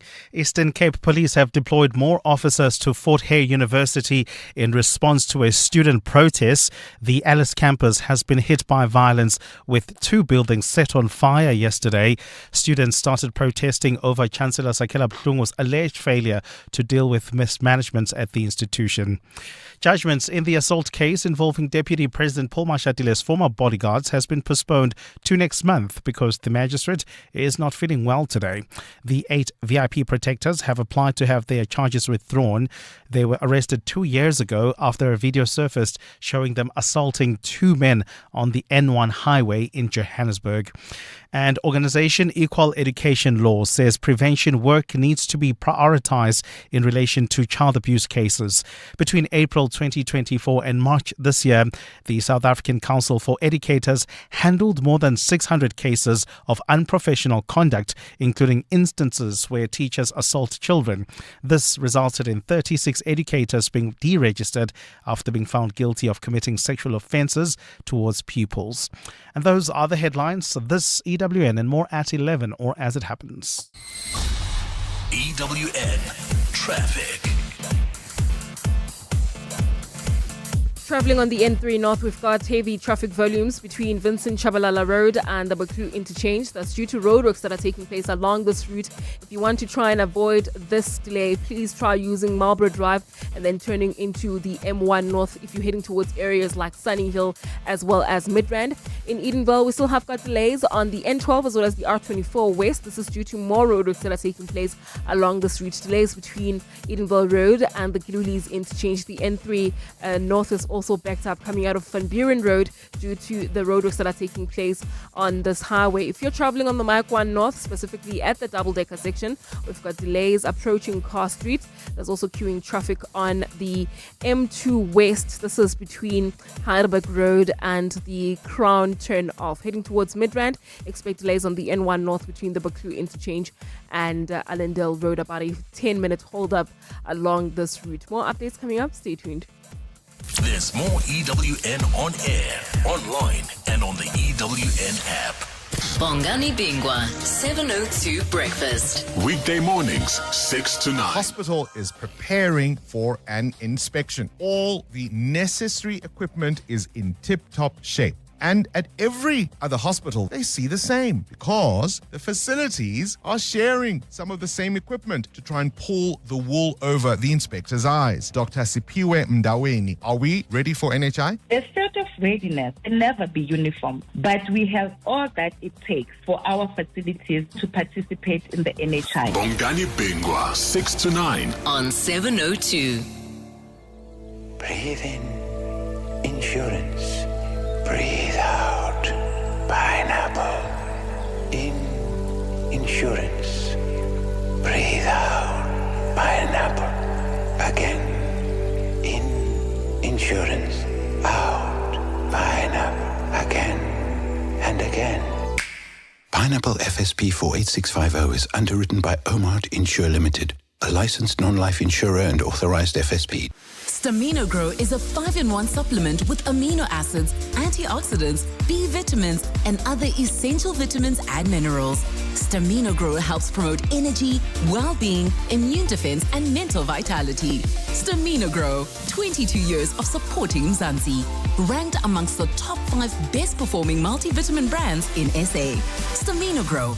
Grow for it. To celebrate 25 years of helping you live the Premier life, FNB Premier is giving you a chance to win a 14-day European tour experience and other cool monthly prizes. Open any FNB Premier account from September to 31 December 2025. Switch your salary, swipe or tap a minimum of 2,000 Rand per month for 3 months straight. Spend and win with FNB Premier. FNB, help changes everything. TCs and competition rules apply. FNB, a division of First Rand Bank Limited, an authorized financial services and credit provider. Hanging out with Clement on 702.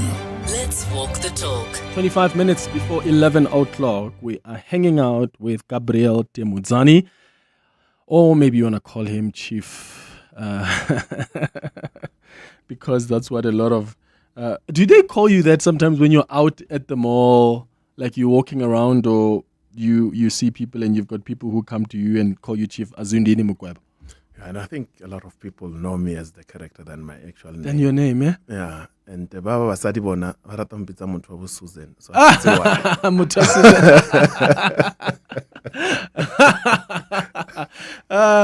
that's so funny. Does that worry you, or you've now accepted it? Because there are certain characters you play that are gonna stick with you forever, and people are always gonna know you by that. True. It doesn't worry me. Yeah. For me, it's an appreciation of the good work that I'm doing. Yeah. And mind you, the space it's very wide, and there are a lot of actors and they're doing their best. Mm-hmm. But others, they don't get the same appreciation that you get. Mm-hmm. So you need to reciprocate the love and cherish that appreciation. So to say. Yeah. I've got some WhatsApp voice notes coming through. Let me start with this message that says, "Hi Clement, the Chief's command of English showcases his skills both on and off screen. I'm always fascinated when he shares his story of learning to speak the language. The beauty of him as both an actor and a person feels very natural. We were both taxi baddies in Auckland when we started working at the SABC. This person doesn't tell us who they are, but clearly they know you." Here's some WhatsApp voice notes as well. Clement, that was a shout out to the chief, man. I was saddened by the ending of Muvhango. I hope him and the other cast members find jobs, because if you're in the arts space, jobs are hard to come by, man. It's the same faces on all over TV, and I do hope that they get gigs, man. Shout out to him. No man, nobody. Locha Clement, Locha Musanda Watate, Abraham in Florida. Clement, with you in studio today, you have a legend, and thank you for bringing him on board and him sharing his life beyond TV, beyond the media space, just in general, right? Because you hardly have a chance to interact with him in this fashion. Oftentimes we have people in acting, and we just see them with the lens that we see them on TV. We hardly hear from their side, their experiences in life, and what their aspirations are. And thank you very much for the great interview. To many more, and to Gabriel, we wish him all the best. Thank you, Clement. Hey, Clement. Azwindini, Nda, Mbora, Mavuatat.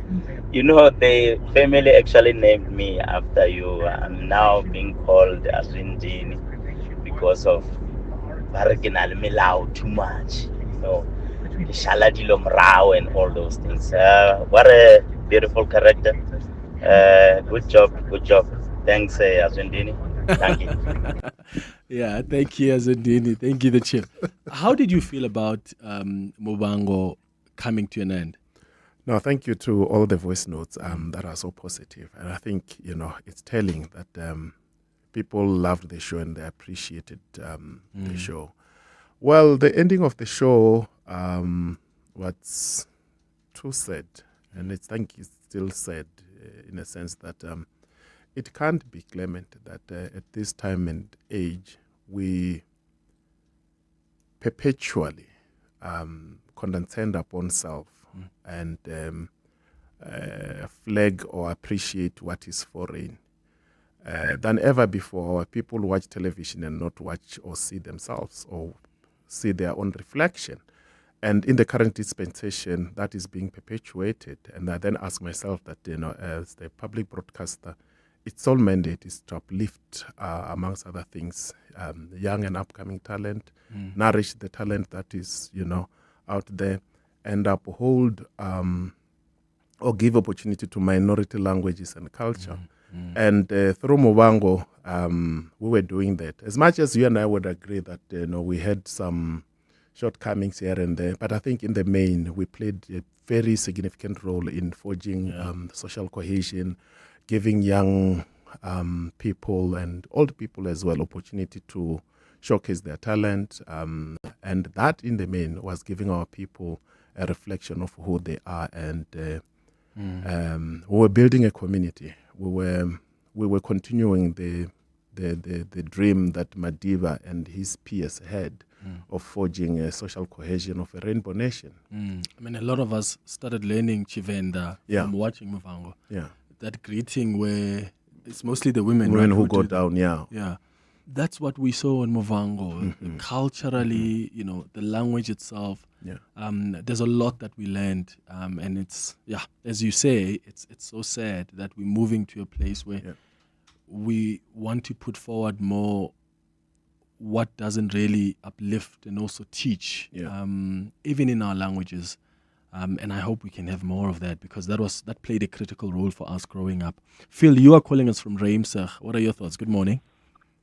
Good morning, Clement. It's and all right. good morning to Mr. Temudzani. Good morning, Dr. Phil. How are you? I'm well. How are you, sir? Da. Just a quick one, man. In terms of your role, I mean, you've been there for 25 years, but my question is more into your character approach, more especially when you are dealing with emotional scenes. Yeah. How do you approach them where we get to see Chief Azwindini as opposed, where you do a holistic character? How do you get to that level? The emotional scenes. All right. Thank you so much, Phil, in Reimsig.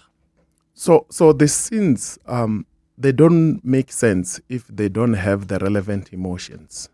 So as an actor, you have to have it within you to be able to tap into the emotional being of that character. And if you are able to tap into that and infuse it in the character, there is no way the character can not be believable. So what I do in the main,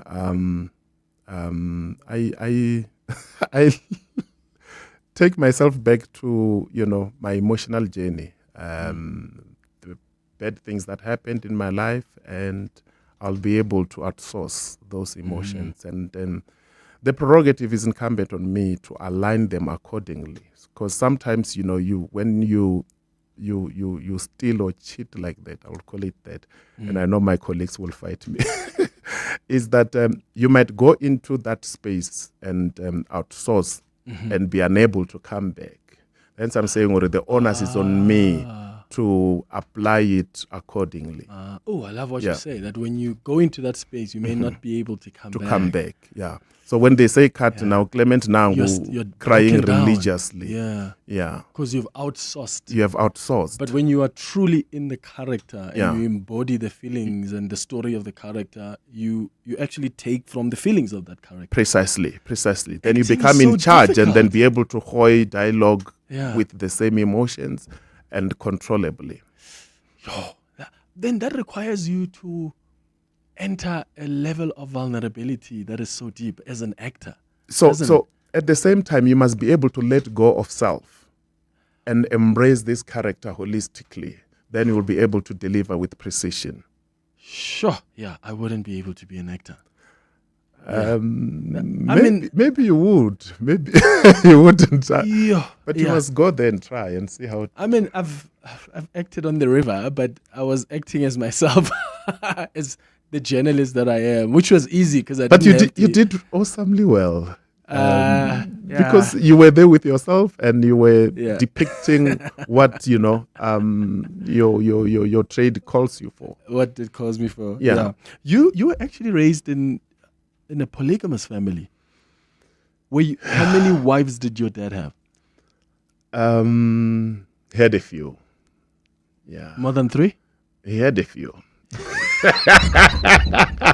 So a few, okay, more than 2. Okay. So out of that 5, my mom was the last one to be brought into the family. Did you guys live in one household? So I think at the age of 7, 8, then they started, the older kids started having their own households and gradually start taking, away their mothers. Just like that, yeah. Okay. And how many kids are you in total? From your dad? I think we are 23. Yeah. Wow, That is a legend. He was. He was a I can't even get to quarter of what he realized and lived to. Yeah. Okay. Let's take. Yeah, that's fascinating. Okay, we've got some more songs to play, some more WhatsApp voice notes as well. We'll be back after this. It's 15 before 11 o'clock. As South Africa assumes the G20 presidency in 2025, 702 and Standard Bank Group bring you exclusive conversations with the voices shaping Africa's economic future. The G20 has really, I think, provided us with a number of platforms to be able to engage across a wide range of stakeholders. And I think one of the areas that this is very helpful in is around being able to engage in advocacy for an enabling environment. If we look at the task force that the infrastructure and finance task force that the group has been involved in, it's really thinking about how we can unlock capital for sustainable infrastructure development and inclusive growth. And so we have really used this as an opportunity to bring the stakeholders together. Brought to you by Standard Bank Group on 702. Standard Bank is an authorized FSP and registered credit provider. Running a business is tough. You need tools that just work. That's why more South African businesses are switching to Mac. At iStore, we make it easy with 4,000 rands in added value when you switch. That's 3 years extended warranty and remote tech support, leaving you to focus on everything else. Switch to Mac with iStore, your expert partner. T's and C's apply. Mac at iStore. Run smooth as business should. Don't let high business insurance premiums drain your cash flow. Switch to Outsurance Business Insurance and you could get a massive 20% discount on your premium. For plumbing, electrical, tradesmen services and other industries, Outsurance Business Insurance are trusted experts in insuring your business. It's time to get more out of your business insurance. Get a quick and easy quote today. Call 08600 60,000 or visit outsurance.co.za. Licensed to insure an FSP. T's and C's and information online. Hanging out with Clement on 702. Let's walk the talk. 13 minutes before 11 o'clock, Ria Dikona by Dr. Clement Mukwevho. Do you want to tell me about the song? Yeah, this song is very profound and in its meaning. Meaning, we are self-sufficient. You look at South Africa today and a lot of things that are happening and a lot of things that are being deposited here, and you get to think that on our own we can't. Whilst in actual fact we can do it, we can sustain ourselves.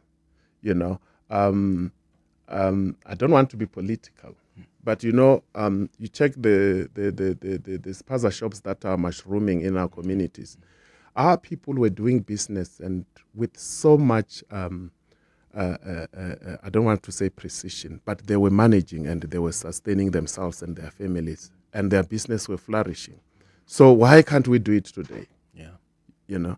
So on different fronts, man, we can do it. We can do it, and I think the time has come for us to sober up and stand up for what we are all about and create a future for our children, a future that is sober, a future that is self-sustainable, a future that says, I can. And as a result, my kids will be able to echo those sentiments that we can. We are strong, we are capable, and we are enough.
Hi, 702.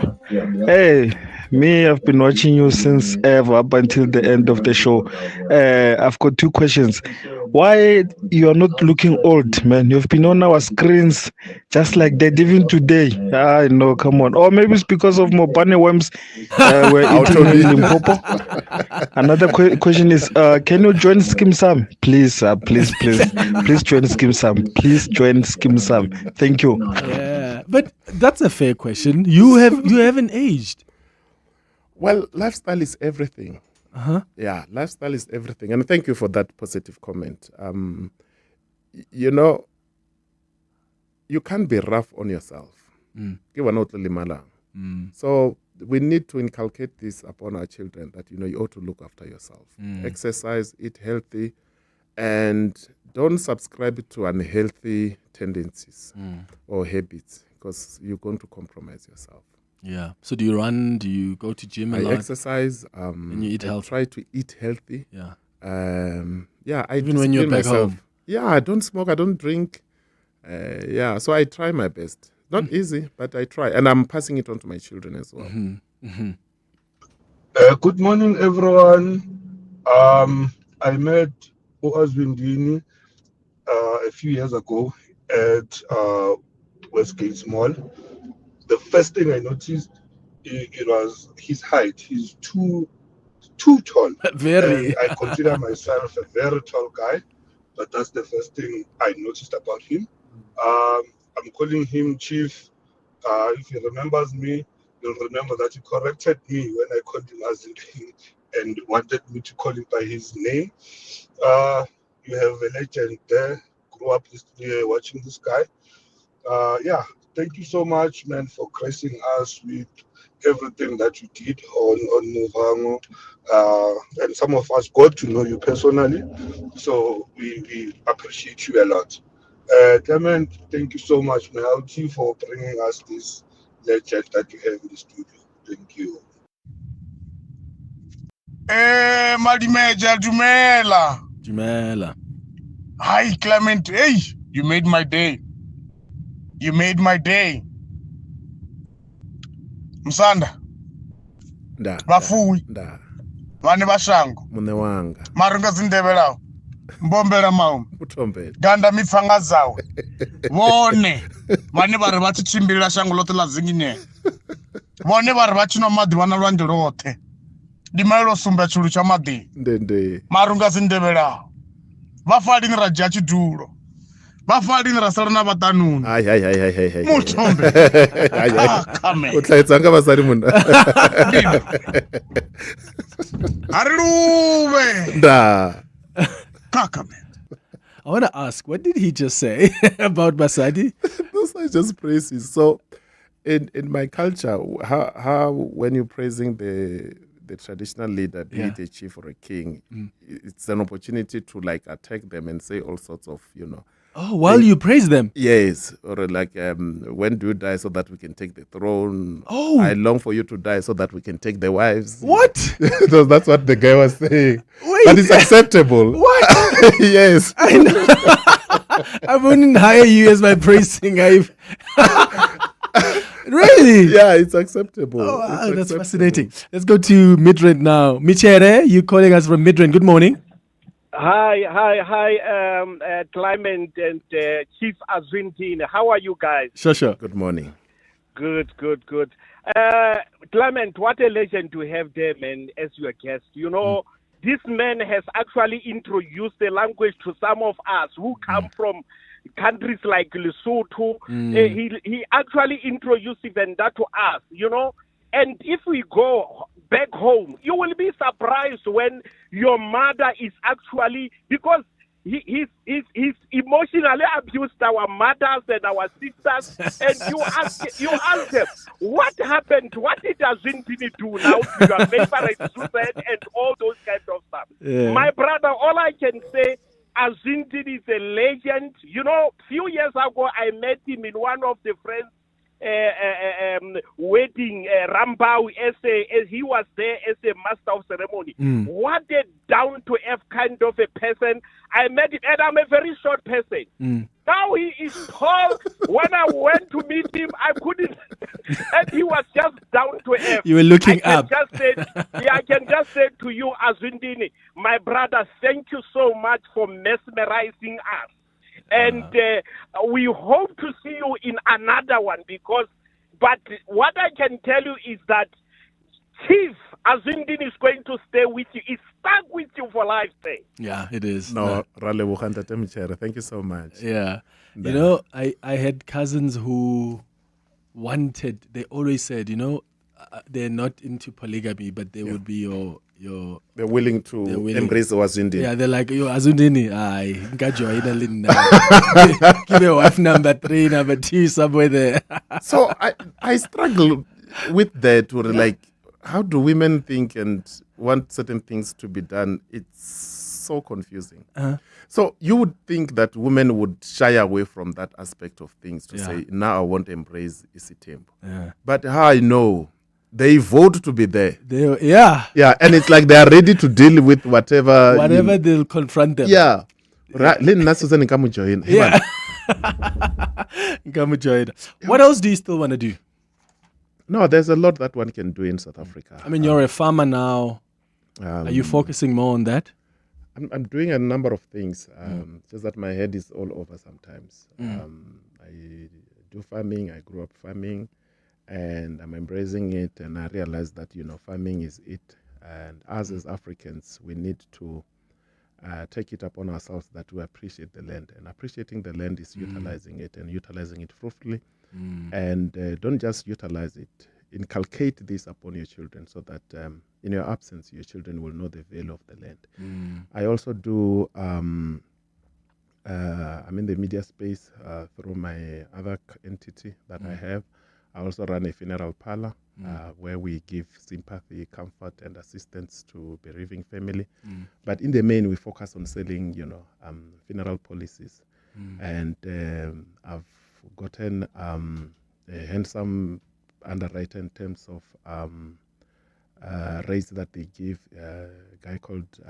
A company called SANEF, and the journey has been phenomenal. And you know, families are being supported, and that gives one a profound sense of purpose, satisfaction, and you just don't know how it feels when a family comes to you and say, "Thank you so much for exceeding our expectation." When we think of our grandmother, we won't think of her suffering. We'll think of the beautiful send-off that we have tailor-made for us as a family. And for that, we want to thank you, and we've brought you this just to say thank you for you and your team. So that's what gives one a sense of purpose and fulfillment. And acting? Acting, I want to You still have space for it. I still have space, but I want to take a break for a while and just let the character get out of people's minds. Yeah. And then I'll go back soon. Well, good luck with that, because that's not going to happen. Gabriel Temudzani, thank you so much for coming through, man. We appreciate you, and we appreciate the work that you've done watching you on our screens over the years. Thank you. No, thank you so very much, Clement, and thank you to your team here, and thank you to South Africans out there who embraced us with love and appreciation.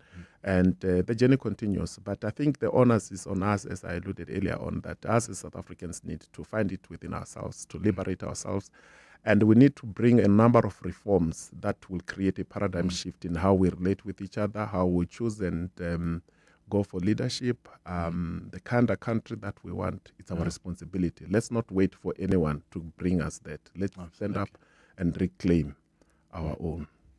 It's that time of the year. Sneezing, itchy, watery eyes, blocked noses and coughs. It's time to live, work, play and sleep allergy-free. For trusted relief for you and your family this allergy season, ask your pharmacist for the ad-hoc Ingram OTC Allergy Survival Pack.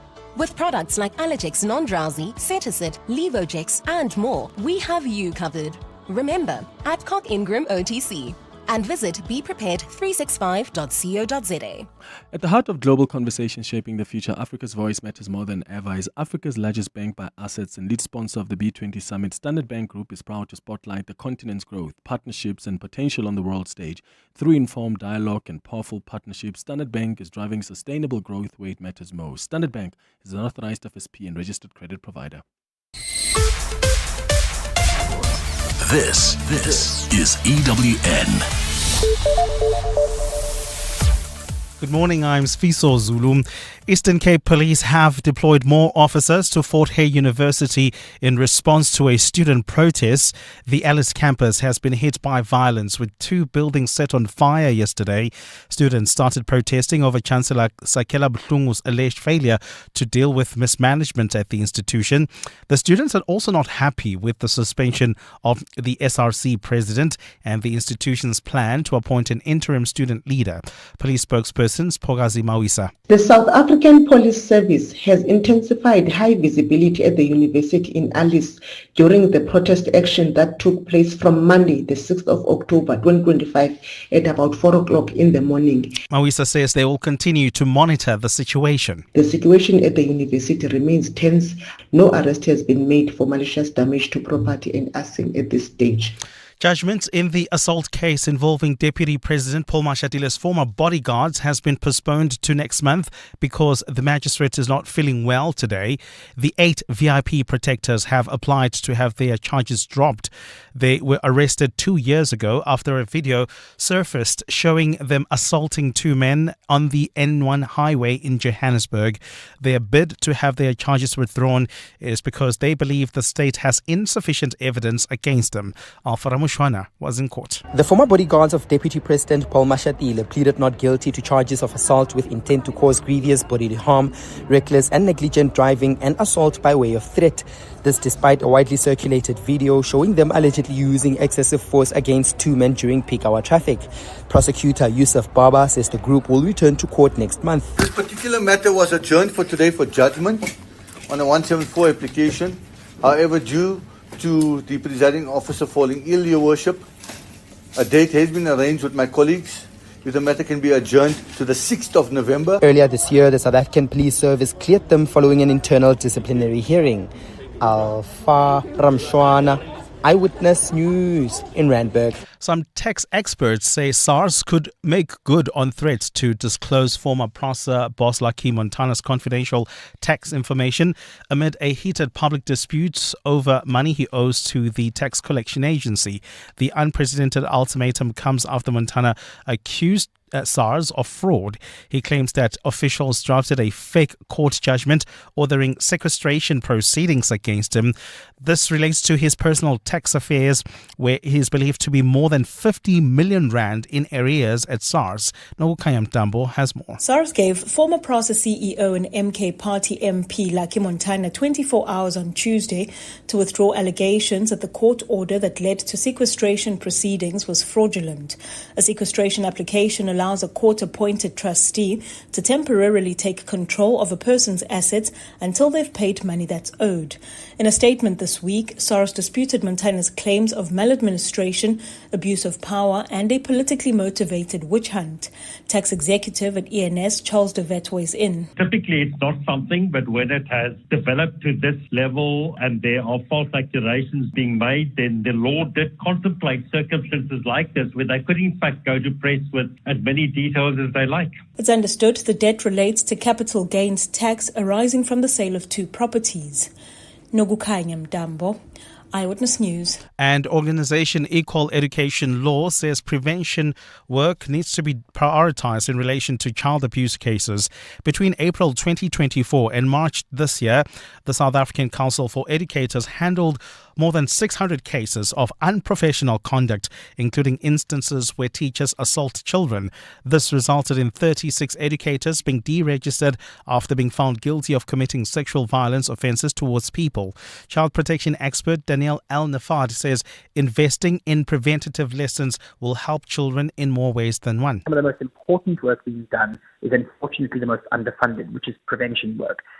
The trauma that's been inflicted on those children can't be undone. And also just from a resource perspective, it's incredibly difficult and expensive to respond to incidences of sexual violence in a country where it happens so often. Gold is trading at $4,038.71 an ounce. The rand is at 17.17 to the dollar, 22.94 to the pound, 19.94 to the euro. Brent crude oil is at $66.37 a barrel.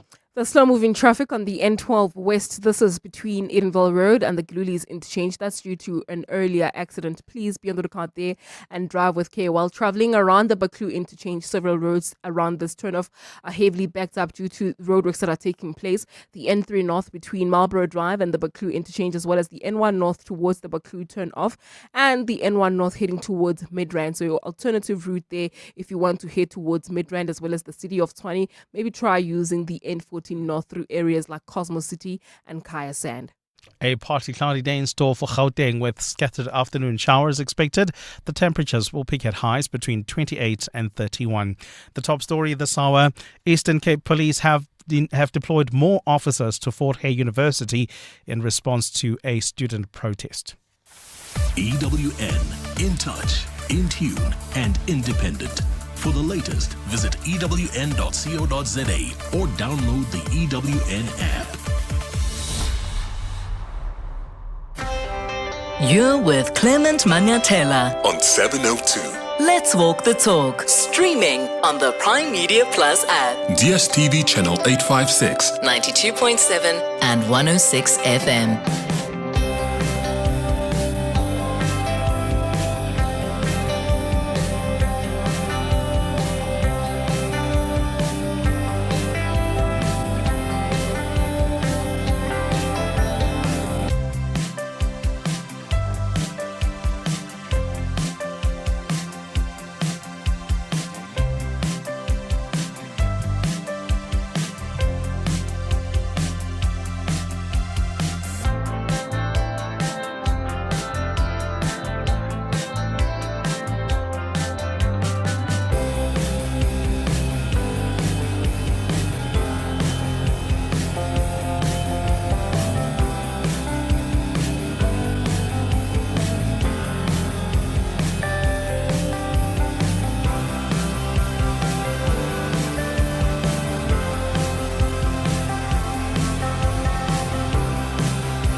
Nine minutes after 11 o'clock. Dumelang, welcome to the third and final hour of the Clement Manyathela Show. Thanks for staying with us here on 702. Time for our Thursday dialogue.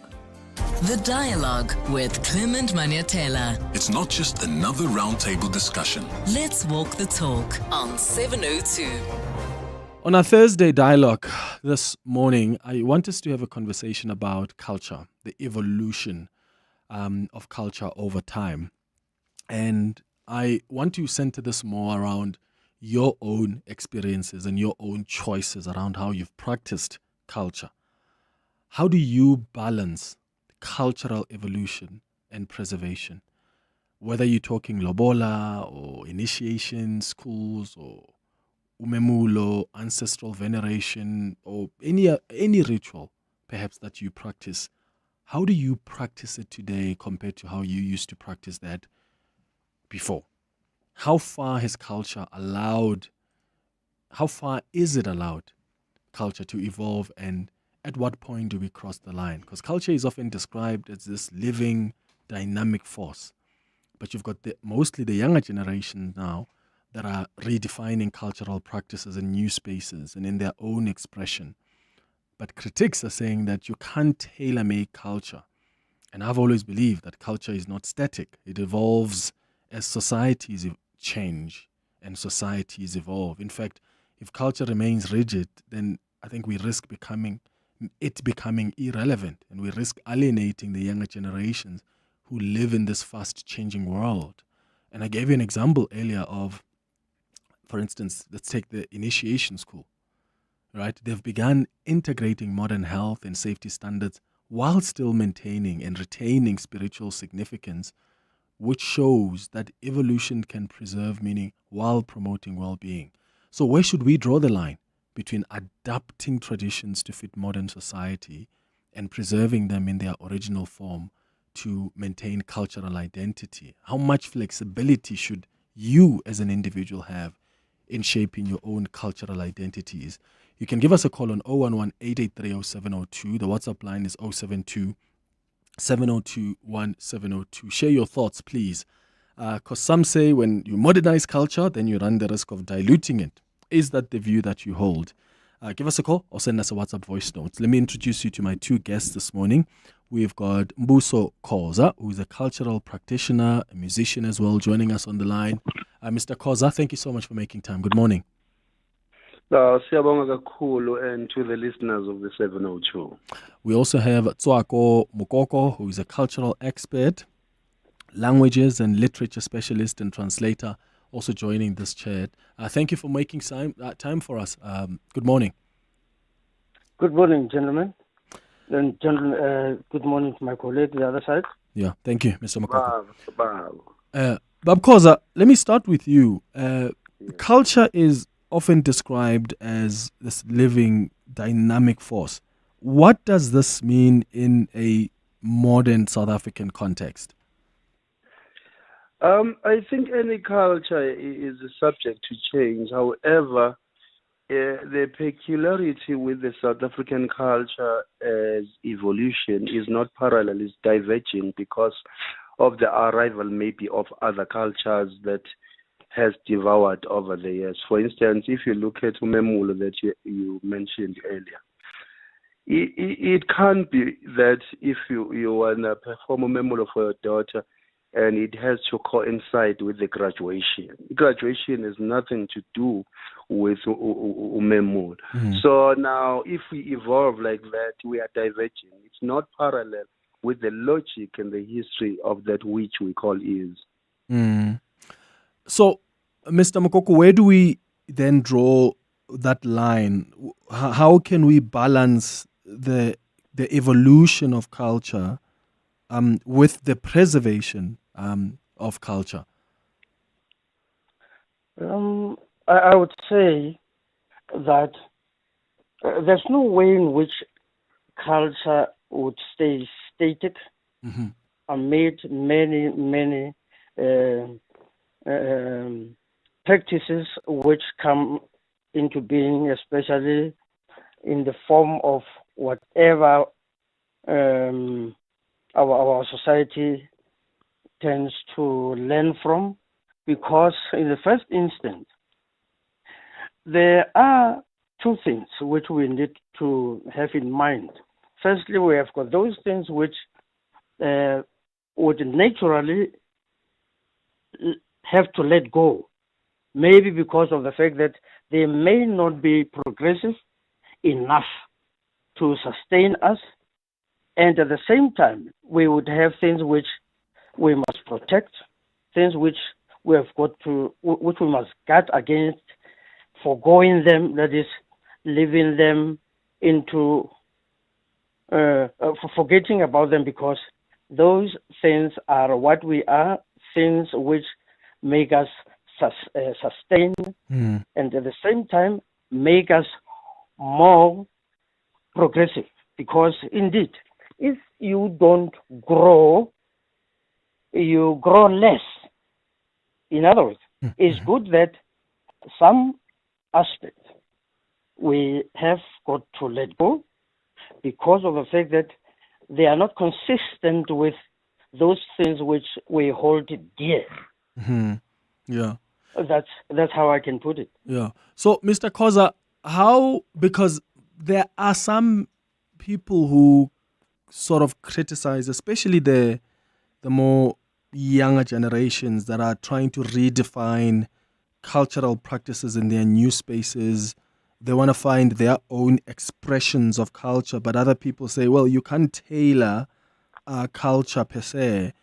It's either you are for it and you practice things in the way they're supposed to be practiced because there's a reason why they were practiced that way, or you completely step out. And if you do something that fuses too many things, then do not call it culture. So I suppose what I'm asking is, at what point are we crossing the line? And at what point, as we appreciate this evolution of culture, do we acknowledge and appreciate that things may change and there are certain things that we may let go of, as Mr. Mokoko said?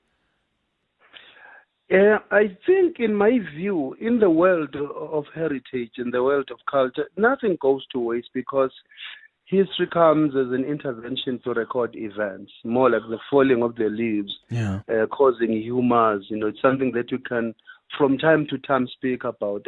But those cultures are born of history. History now is a thing of more like what you call the museology as an instrument where things are kept for heritage. Later, certain cultures are unable to be practiced. They will be in the books, we'll read about them. This is why we wear a certain way on certain times, meaning there is no way that we can go back and practice our culture exactly like our forefathers. However, we need to ask ourselves, what is it metaphysically, ideologically that we have left for our kids that comes in the form of knowledge of self?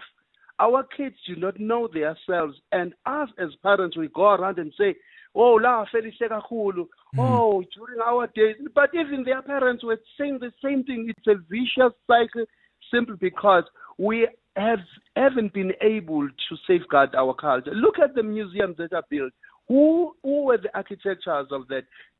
Today, in the modern day, how are we saying, through all maybe the history of 1497, 1652, 1807, 1837, 1879, these battles, just to mention the few, or 1976, how do we sit down and recollect our memories so that they are now being consumed in the rhythm of the moment of now? In the rhythm of the moment of now. I like that. So Mr. Khoza, then, to make sure I understand you, do you think then that sometimes we're too emotional about culture? For instance, even the issue of language, that we're too touchy even about language, because language is a core piece of culture. Yes, language is intrinsic to the expression of culture, teaching, etc. However, people, even from the olden days, they used to wonder, and that's how languages got to evolve. That's how even semantic applicabilities of certain words got to evolve. You look at even the surnames like Tabete and Tabete and Tabete. Those, they fall under dental cliques. As soon as they move, when certain people are born in a certain area where a new language is spoken, they tend to mispronounce. Look at Amanguni, who left in 1820 here with Sushangan. Later, they are calling themselves Ngoni people. Because that's a morphological behavior found in these words because bazalela endaweni where they are speaking isilozi, then they mispronounce Mnguni Chungoni.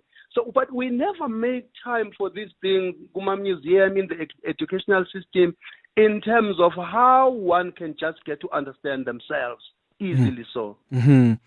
Mokoko, there are some people who want to tailor fit, so to speak, how they practice that culture, and they want to express it their own way. I do remember someone in my family where I come from who was about to pay lobola, and he didn't necessarily want the uncles and the aunts to be part of the negotiations as culture would dictate. And he said, I just want my older brother, my mom and my dad to go and negotiate lobola for me. For him, that's how he wanted to practice that culture of the two families coming together. I'm using that example because I'm trying to figure out where do we then draw the line, because some in the family felt, no, if you're going to do this, you've got to do it. The uncles and the aunts are an intricate piece in the expression of this cultural activity, in the expression of this unification of the two families. So are there certain things, Mr. Mokoko, you think, okay, that's untouchable, or must there be flexibility for people to decide how to express that culture, still keep the essence of it, but do it in a way that makes sense to them, makes them happy? Indeed, Clement, that's already said, or that's misunderstood. The concept of term culture is coterminous with terms such as society, language, belief systems, and attitudes, and all other kind of ways of life which made us to be what we are. It is true that we must guard against those fashionable kinds of intrusions into our culture, but on the other hand, let us make a point that the young ones and those who perhaps are easily taken over by other subcultures or fashionable cultures, let us teach them, let us encourage them that those which we suggest made us what we are today. Let's emphasize to them that yes, if you don't grow, you grow less, then let's encourage our museums. Let us encourage our cultural coming together to promote all those which are progressive, and at the same time those which doesn't make us pieces of paper flying all over the show, not understanding where they come from, and at the same time not expressing, and at the same time sustaining what indeed is our treasure. Yeah. So, Mr. Khoza, the question then, I suppose, is how do we preserve and maybe not preserve, but let me say this: how do we record then the true essence of how culture is practiced even now, or maybe from back then? Because I think, as you say, as we evolve, and at some point, some of us are going to start losing that. You spoke about museums. I mean, I've been to some of your lectures around the Battle of Isandlwana. Those things help us understand more about us and where we come from. But how intentional can we be then as South Africans to record those so that at least there's a level of preservation of sorts? Because the older generation, they pass away and they leave with that knowledge, and we have not been interested enough to learn about the way of doing things. And that way, that culture starts leaving us bit by bit. Yeah, I'm just happy with the comment from my fellow guest around us collectively saying, oh, maybe this aspect of this culture is no longer maybe serving us as a nation. instead of saying, oh, white people, they're devouring our cultures. I want to go back to the idea of ilobolo and say how maybe if one can say exercising democracy and say, I mean, in my household, yes, I will still practice ilobolo, but traditionally in my household, this is how we're going to do it. Mhm. But these are the elements that need to be understood. Because evolutionary, before people got to have what you call the hunter's era up to the agrarian culture to the industrialized culture that you are living in today, people used to wander and there was no culture. They would just live and they would have kids living under the caves and wander as per maybe there are no more fruits or there are no more animals. So now, but as the brain evolved, they began to come up with these cultures and say, if us as humans have evolved from the vegetative aspect of our soul to the animal up to the rational soul, we need to come up with what we call ilobolo, a dowry payment. Even in the Bible, you check Exodus, these illustrations that are historical. So, but now let us go back and check now in your culture individual. For instance, in isiZulu, I would say why people have to pay ilobolo. What is it that is needed from these animals? You would say, okay, 3 cows. Even the song Abesuthu, likhadi libedi likhali lithathu angazi ngamusadi kusho ukuthi litbili lithathu ngamthathu umfazi. Now we understand that this thing was not about the transactional aspect of it. Now you understand that in these cows, one of the cows maybe is going to pay homage to mom, one is for baba, and maybe the other one is for the ceremony to happen. You see, not all of these evolutions that are faulty that we have tried to fit our cultures in. So all I'm saying is once we understand these aspects, and now why Malume they are so important? Because one day, sociologically, you have a problem with this child, with this wife of yours, and maybe there are issues of abuse, misunderstanding. Who is going to be there? A social worker? Not all the time. We need now to say, how do we recraft our society with a view to move forward? But if we say we're going to evolve with our cultures, let us check what was the historical background before we focus on a figure and destroy the background. Mm-hmm.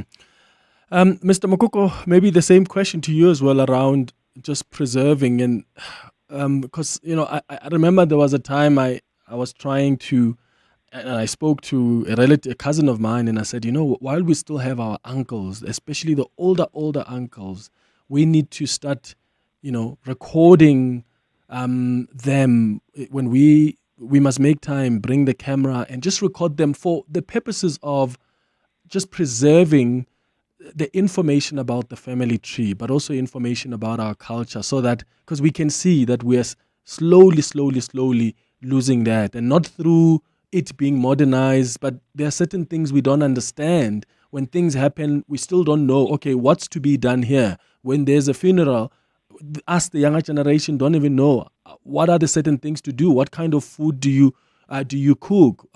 How do you go about grieving, etc., etc.? What ways do you think people can try and preserve that knowledge? Because the older generation still have some of it, as evolved as it may be, and many of us really don't understand much about our culture. How can we go about preserving that? Clement, my colleague the other side has said a mouthful, and it's only upon us from now, as from now or as from this minute, that each and every family make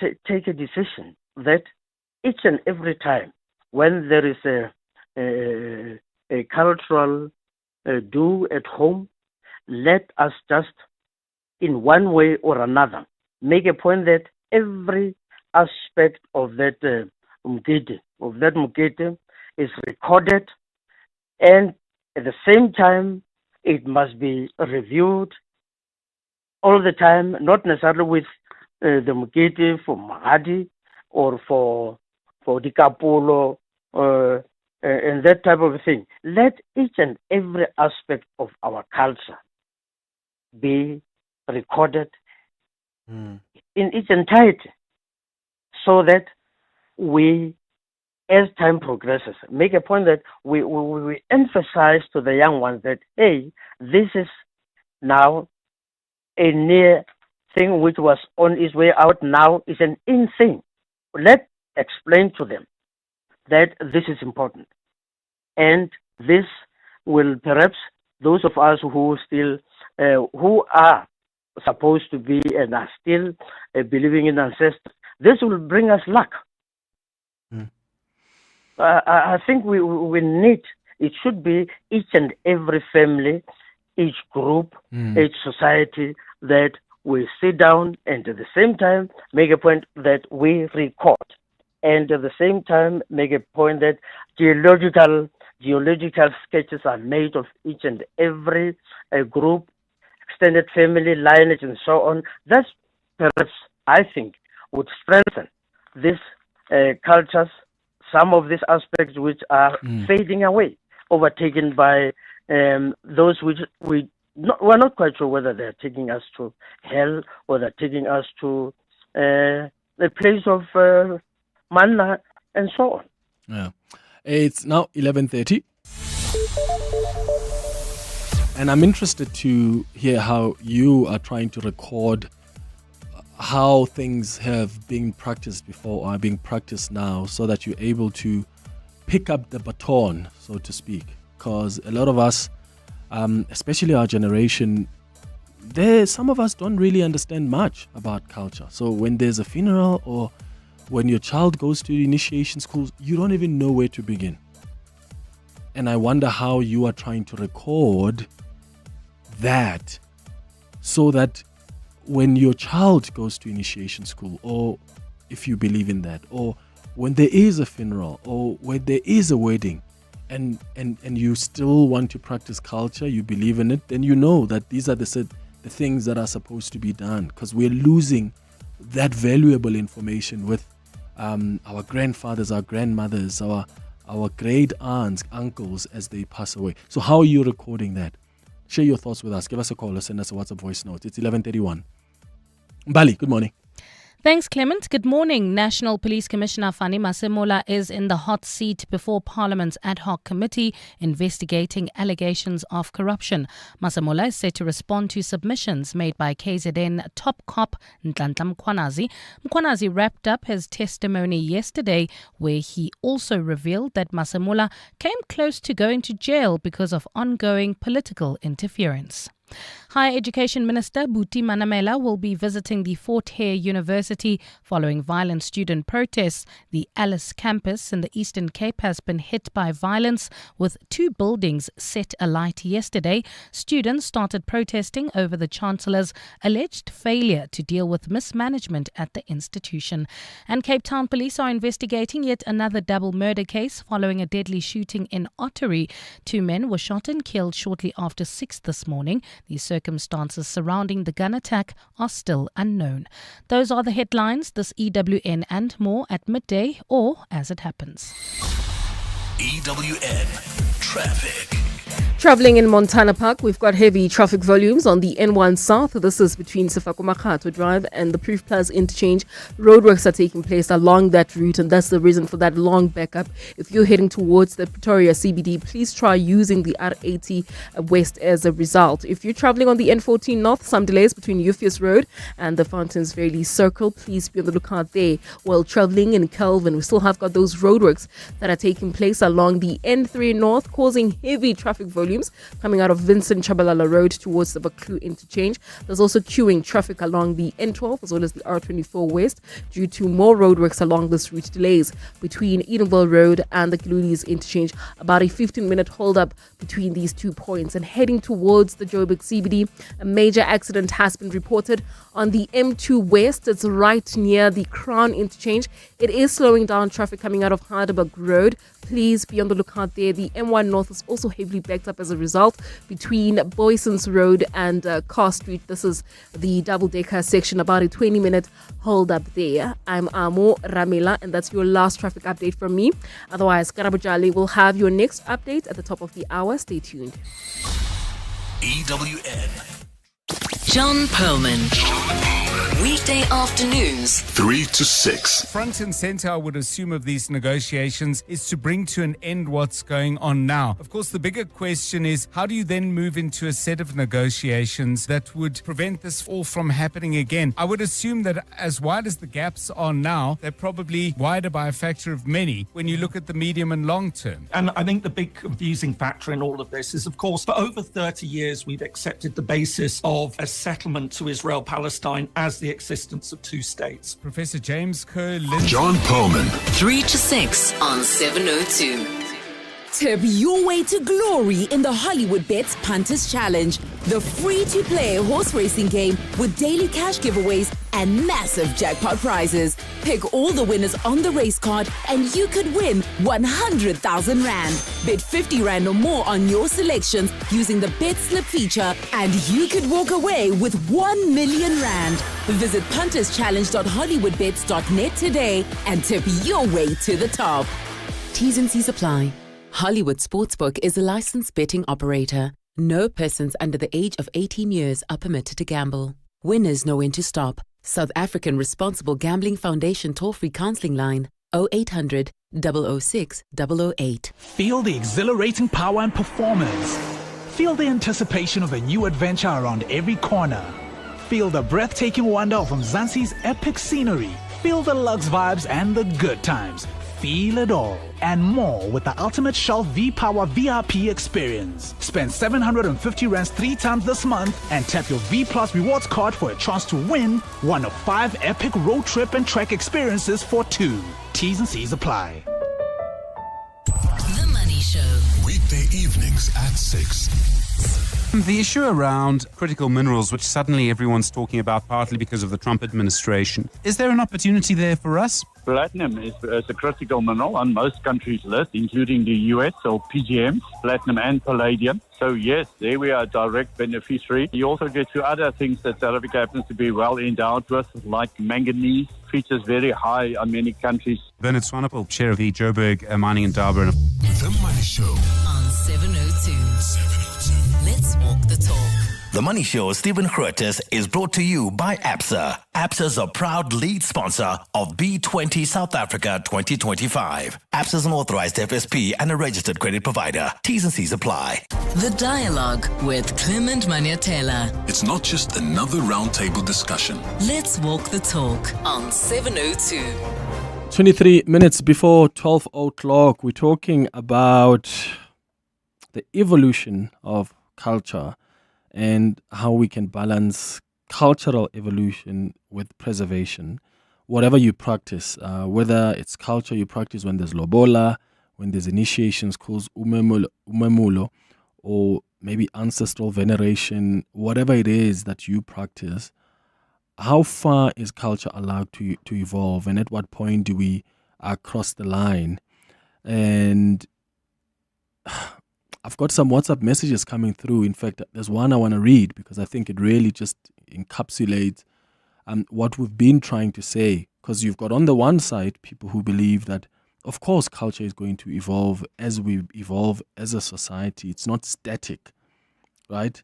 It's a living, dynamic force. But you've got other people who say you can't tailor-make and tailor-fit culture. Then the minute you include some modern things or you allow modernity to influence how you practice it, then you've walked away. But listen to what this listener says on the WhatsApp line. He says, Clement, my issue with culture is that it leaves little room for autonomy. As soon as you disagree with cultural practices because logically they don't make sense in your life, then you are labeled by society as lost and seen in a negative light. It becomes a problem for everyone else and not the person who has made the decision, who doesn't see themselves as being lost or having lost anything and is content with their life and who they are. Ultimately, it's down to beliefs, which we don't necessarily all buy into.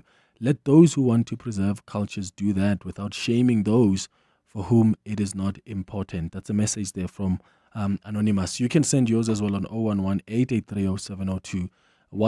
That's the WhatsApp line. Otherwise, call us on 011-883-0702. In fact, let's go straight to your WhatsApps, and then I'll get my guests Mbuso Khoza and Tswako Mokoko to respond to some of them. Good morning, Clement, and your guests. Interesting topic indeed. I think the struggle between relevance and identity is a major one. I believe there are things that are practiced that have spiritual reasoning that cannot be tainted regardless of what generation we are in or how revolutionary we are. And I also believe there are things that can be switched up or changed to fit in relevance to a particular generation. Mr. Manyathela, you see, the cultural practices on this issue of lobola, particularly for black people, it is on another level. I'm not quite sure if maybe it is going to be even correct if it becomes regulated. There are so many loopholes, things that need to be addressed in that area because of in the near future that the whole cultural practice is going to become a nightmare. Thank you. Hi, Clement and the team. My problem with culture is when culture is used to undermine women, especially in local negotiations where women are told that culture does not allow them to form part of local negotiations. But culture doesn't restrict women to raise their kids alone, because a poor mother raised her daughter alone, and then now it's time for local negotiations. Then culture is used to restrict her to form part of local negotiations. Be it draconian. David. Thank you for your WhatsApp voice notes. Yeah, Mr. Koza, any response to that?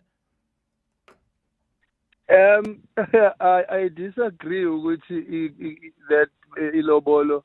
It's not even a negotiation, so with discussion by the family, because if it's a negotiation, it means it's a payment. Auntie, I mean, like the elders who know the family culture are there. Even the other reason why they can't even be part of the leading part of that, Basazo Shah, that they're going to still get married to other surnames. So this is why they could not be involved. And there are other aspects that are not involving men in the culture. But in terms of the unevolving nature of the culture, the unquestionable nature of the culture, I do agree with it. I think we are at a stage where we really need to strip things down. What is history? What is culture? What is a tradition? What is heritage? So that all of these aspects are understood. And the ever-changing pattern of this planet and the universe, I think at this stage, we need to question how we are even interacting with our cultures, with our ancestors. It can't be the very same way that we used to do during the times of our forefathers, because many things have changed in the space. The electromagnetic fields are no longer as it was in the olden days. It was too quiet. Even the cows and the goats that we are using to communicate with our ancestors are not pure in terms of, did you look after it? Does it know you? Does its soul know you from when you're planning to perform that? So there's a lot that has been scattered. I think we need to say, I was saying this yesterday, maybe when you dream of your mother or your grandmother, maybe you're interacting with a higher intelligence, not even that being. But we are not accustomed to think like that. So I think it's high time that our kids are receiving help from us as elders to say, Mtanam, what is the surname? Isibongo. Oh, it's the name of that first person who is the head of the family. Oh, this is why we are identified with him. But before we use names, Ushaka Gasenza Ngakona, Yeshua Ben Yosef. In fact, people used to be called even by the areas and the mountains they come from. Look at Mary Magdala. That was the place. Mary of Magdala, late Mary Magdalene. So these are the things I think we need to give our kids illogic on their culture and stop threatening our kids and say, ancestors will be angry, when it's us who are offended at that moment. Yeah. Mpho, you're calling from Rosebank. Good morning. Good morning, Clement. Clement, in your comments, you said something that is very, very important about preserving the culture, recording it, having it documented, and sharing it. And in saying that, Clement, it reminded me as a boy growing into a man, meeting my wife and having kids, I've realized the importance of my culture, of my language, of my religion, and like, if we have these things documented and we can go back to reference and to learn and to grow as a people, so that we can preserve where we come from, and to have that source of belonging. It's like when you go home, you feel a certain way immediately when you get home. It's like, I'm where I belong. Even within your soul, you can feel it, that I am home. This is where I should be. So it is really, really important, the discussion you're having, and for us to have places for like Basotho to know where to go to find out where they belong, for the Zulus, for the Tswanas, for each and every one of us to have these things documented in libraries, on the internet, in books,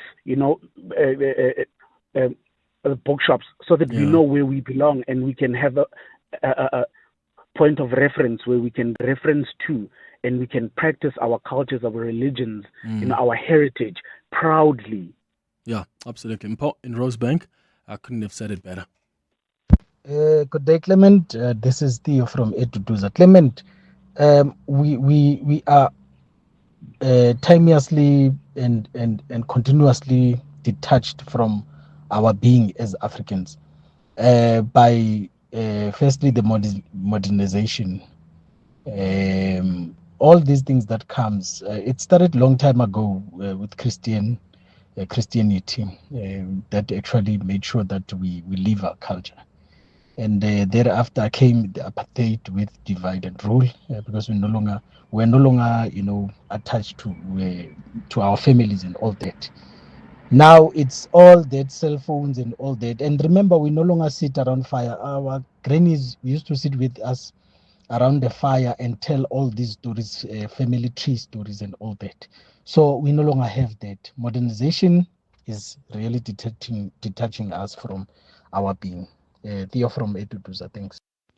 Hey Clement, I love this conversation because I grew up with 3 different cultures. My parents are immigrants, and I was born in their current country of residence before moving to South Africa. So I have like a multicultural background of 3 different cultures. And I strongly believe that culture is subjective, it's evolutionary.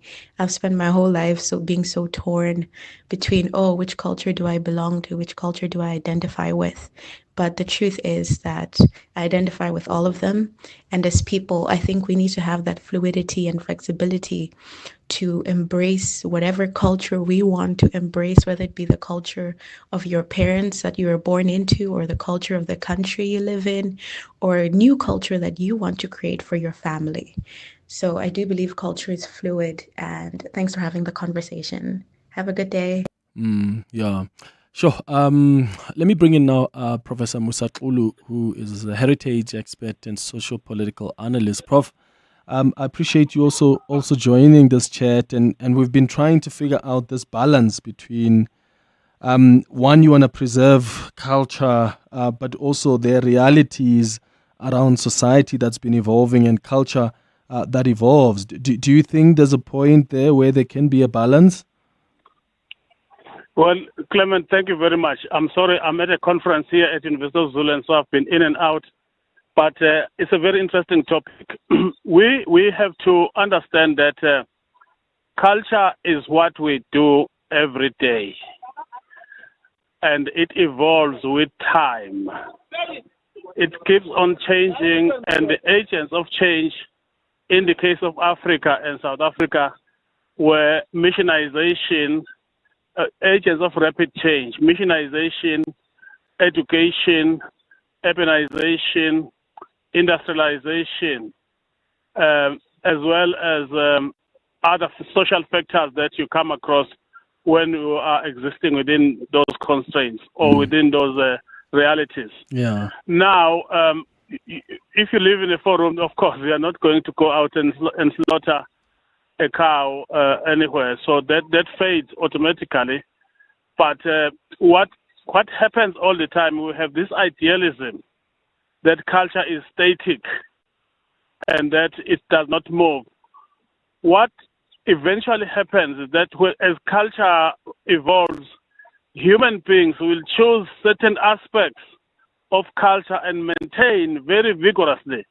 And that is what is called heritage. Now, heritage is always about the past. You need it in order to be able to define the present in relation to the past.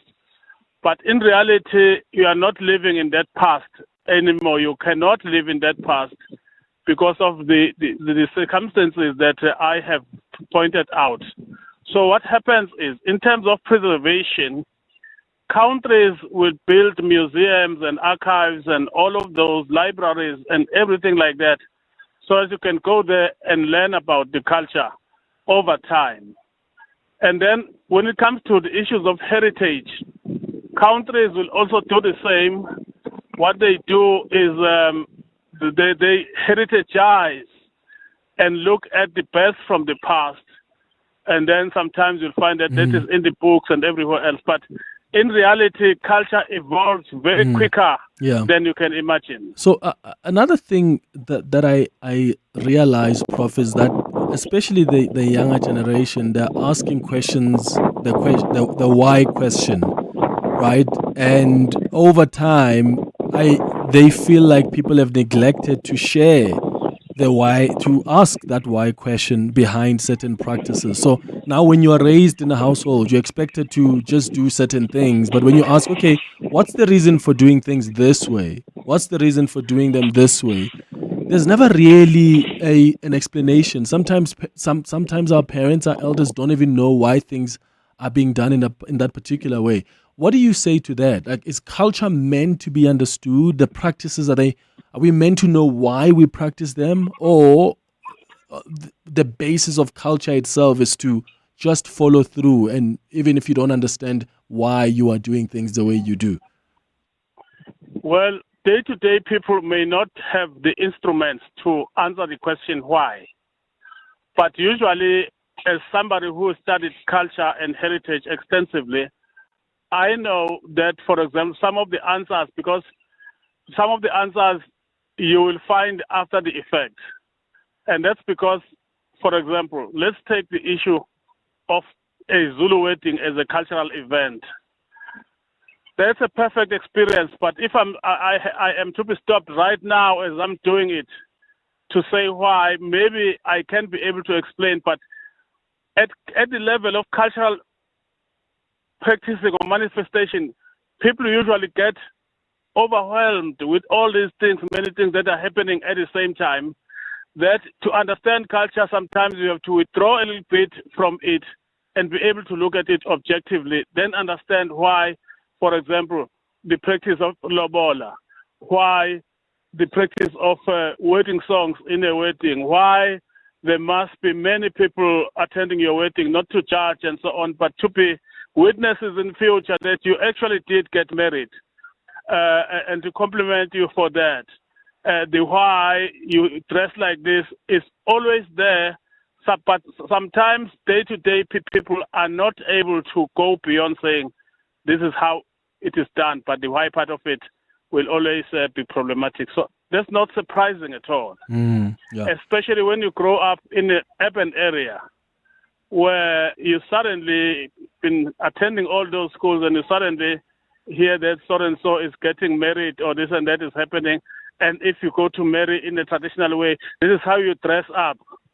And then people will not be able to tell you, you dress up like that because they're trying to entice the ancestors that what they left here of imvunulo, of our traditional wear, you have not abandoned it, and so on. And we find that culture sometimes interacts a lot with religion. And some of the things, as you know, in religion are very difficult to explain. Got it. Professor Musa Xulu, Heritage expert and socio-political analyst. Thank you so much for coming through. Let's go to your WhatsApps. Clement, what a wonderful conversation, and the quality of the speakers that you brought. Thank you so much. And I also love how your line of questioning, which brings everything into where we are now. And for me, that's where the interesting part comes, to say where culture meets culture. Because now culture, which is like, for me, they're defined differently. Culture is what the ethnic rituals and activities and all those languages, and culture is in what we are forming or how we are as society, which is also forming its own culture in a way. So I think that's actually where the interesting part is, because the two must coexist, and they are quite conflicting to a large degree, because now modernization, relevancy and all that in society, how we live, it's its own culture, it's meeting culture. So culture meets culture. Thank you so much. I love the topic and keep on listening. Thank you so much. Kifilo here. Here we have got these topics: heritage, tradition, and culture. A deeper understanding is needed, as well as the background, so that we do not commercialize either heritage, tradition, or culture. And that which is passed on from one generation to the next should really have the roots, where it comes from and where it leads us. Riska sebeletsa lefaufau where it evaporates at the end of the day. Thank you, Clement. Well, some WhatsApp texts that have come through here. Miss Lee says, Clement, change is inevitable. One beautiful aspect of culture evolving, but yet still keeping to the practice, is lobola. Before, families would send literal walking cows, but now we live in the burbs and locations, and we do the EFT payments during negotiations. We still practice lobola negotiations. And on the other hand, we practice safety of not having lots of money on hand. That's a message from Tabi in Senton. Another person says, hi, Clement. I believe that culture is lost when there are family cultural functions taking place. Some of our nieces and nephews tend to treat such occasions as an opportunity to entertain their own friends, and they don't see it as an opportunity to learn about their own culture. That's a message from Simon. Hi, Clement. What is culture? Culture is a way of life. And, as well as animals have evolved and adapted to the current situations, the living situations, we also, as humans, as part of the animal kingdom, we have evolved. Our way of life evolves in order for us to survive. And I think many of us no longer slaughter goats every year, saying that we are calling upon our ancestors, because some of us believe that they are always with us even when we do not slaughter a goat.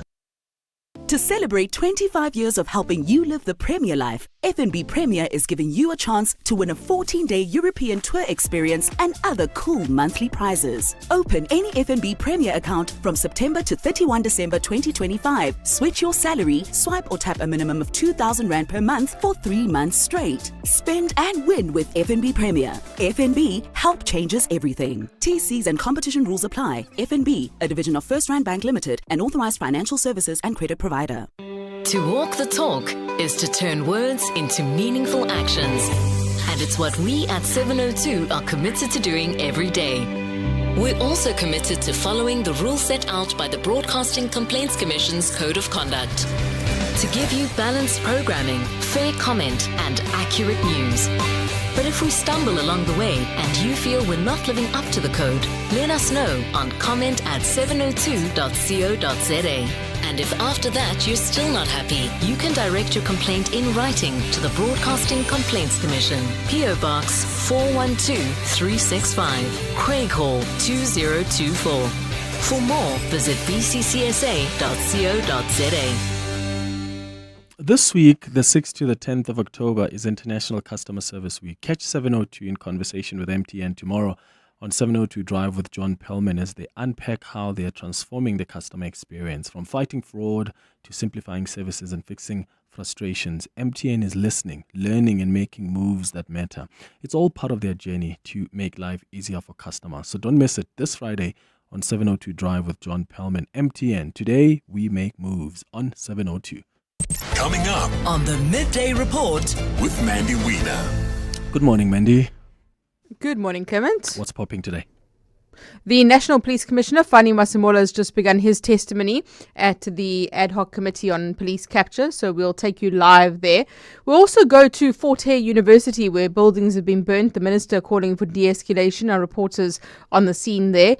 We were supposed to get judgment in the VIP police bullying case. That hasn't happened, but we'll tell you about that. Also bring you an optimistic view on the upcoming agricultural season in South Africa. And it's a Thursday, so our book of the week is Mafia Land, detailing the cartels operating in the country. That's the Midday Report coming up after the news. Thanks for listening to the show. We're back again tomorrow between 9 and 12. Have a beautiful day, my friends. Bye-bye. This is EWN. Good afternoon, I'm Bali Dlamini. National Police Commissioner Fani Masemola is in the hot seat before Parliament's ad hoc committee investigating allegations of corruption. Masemola is set to respond to submissions made by KZN top cop Nhlanhla Mkhwanazi. Mkhwanazi wrapped up his testimony yesterday, where he revealed that Masemola came close to going to jail because of ongoing political interference. Mkhwanazi says this was over appointments to the Directorate for Priority Crime Investigation.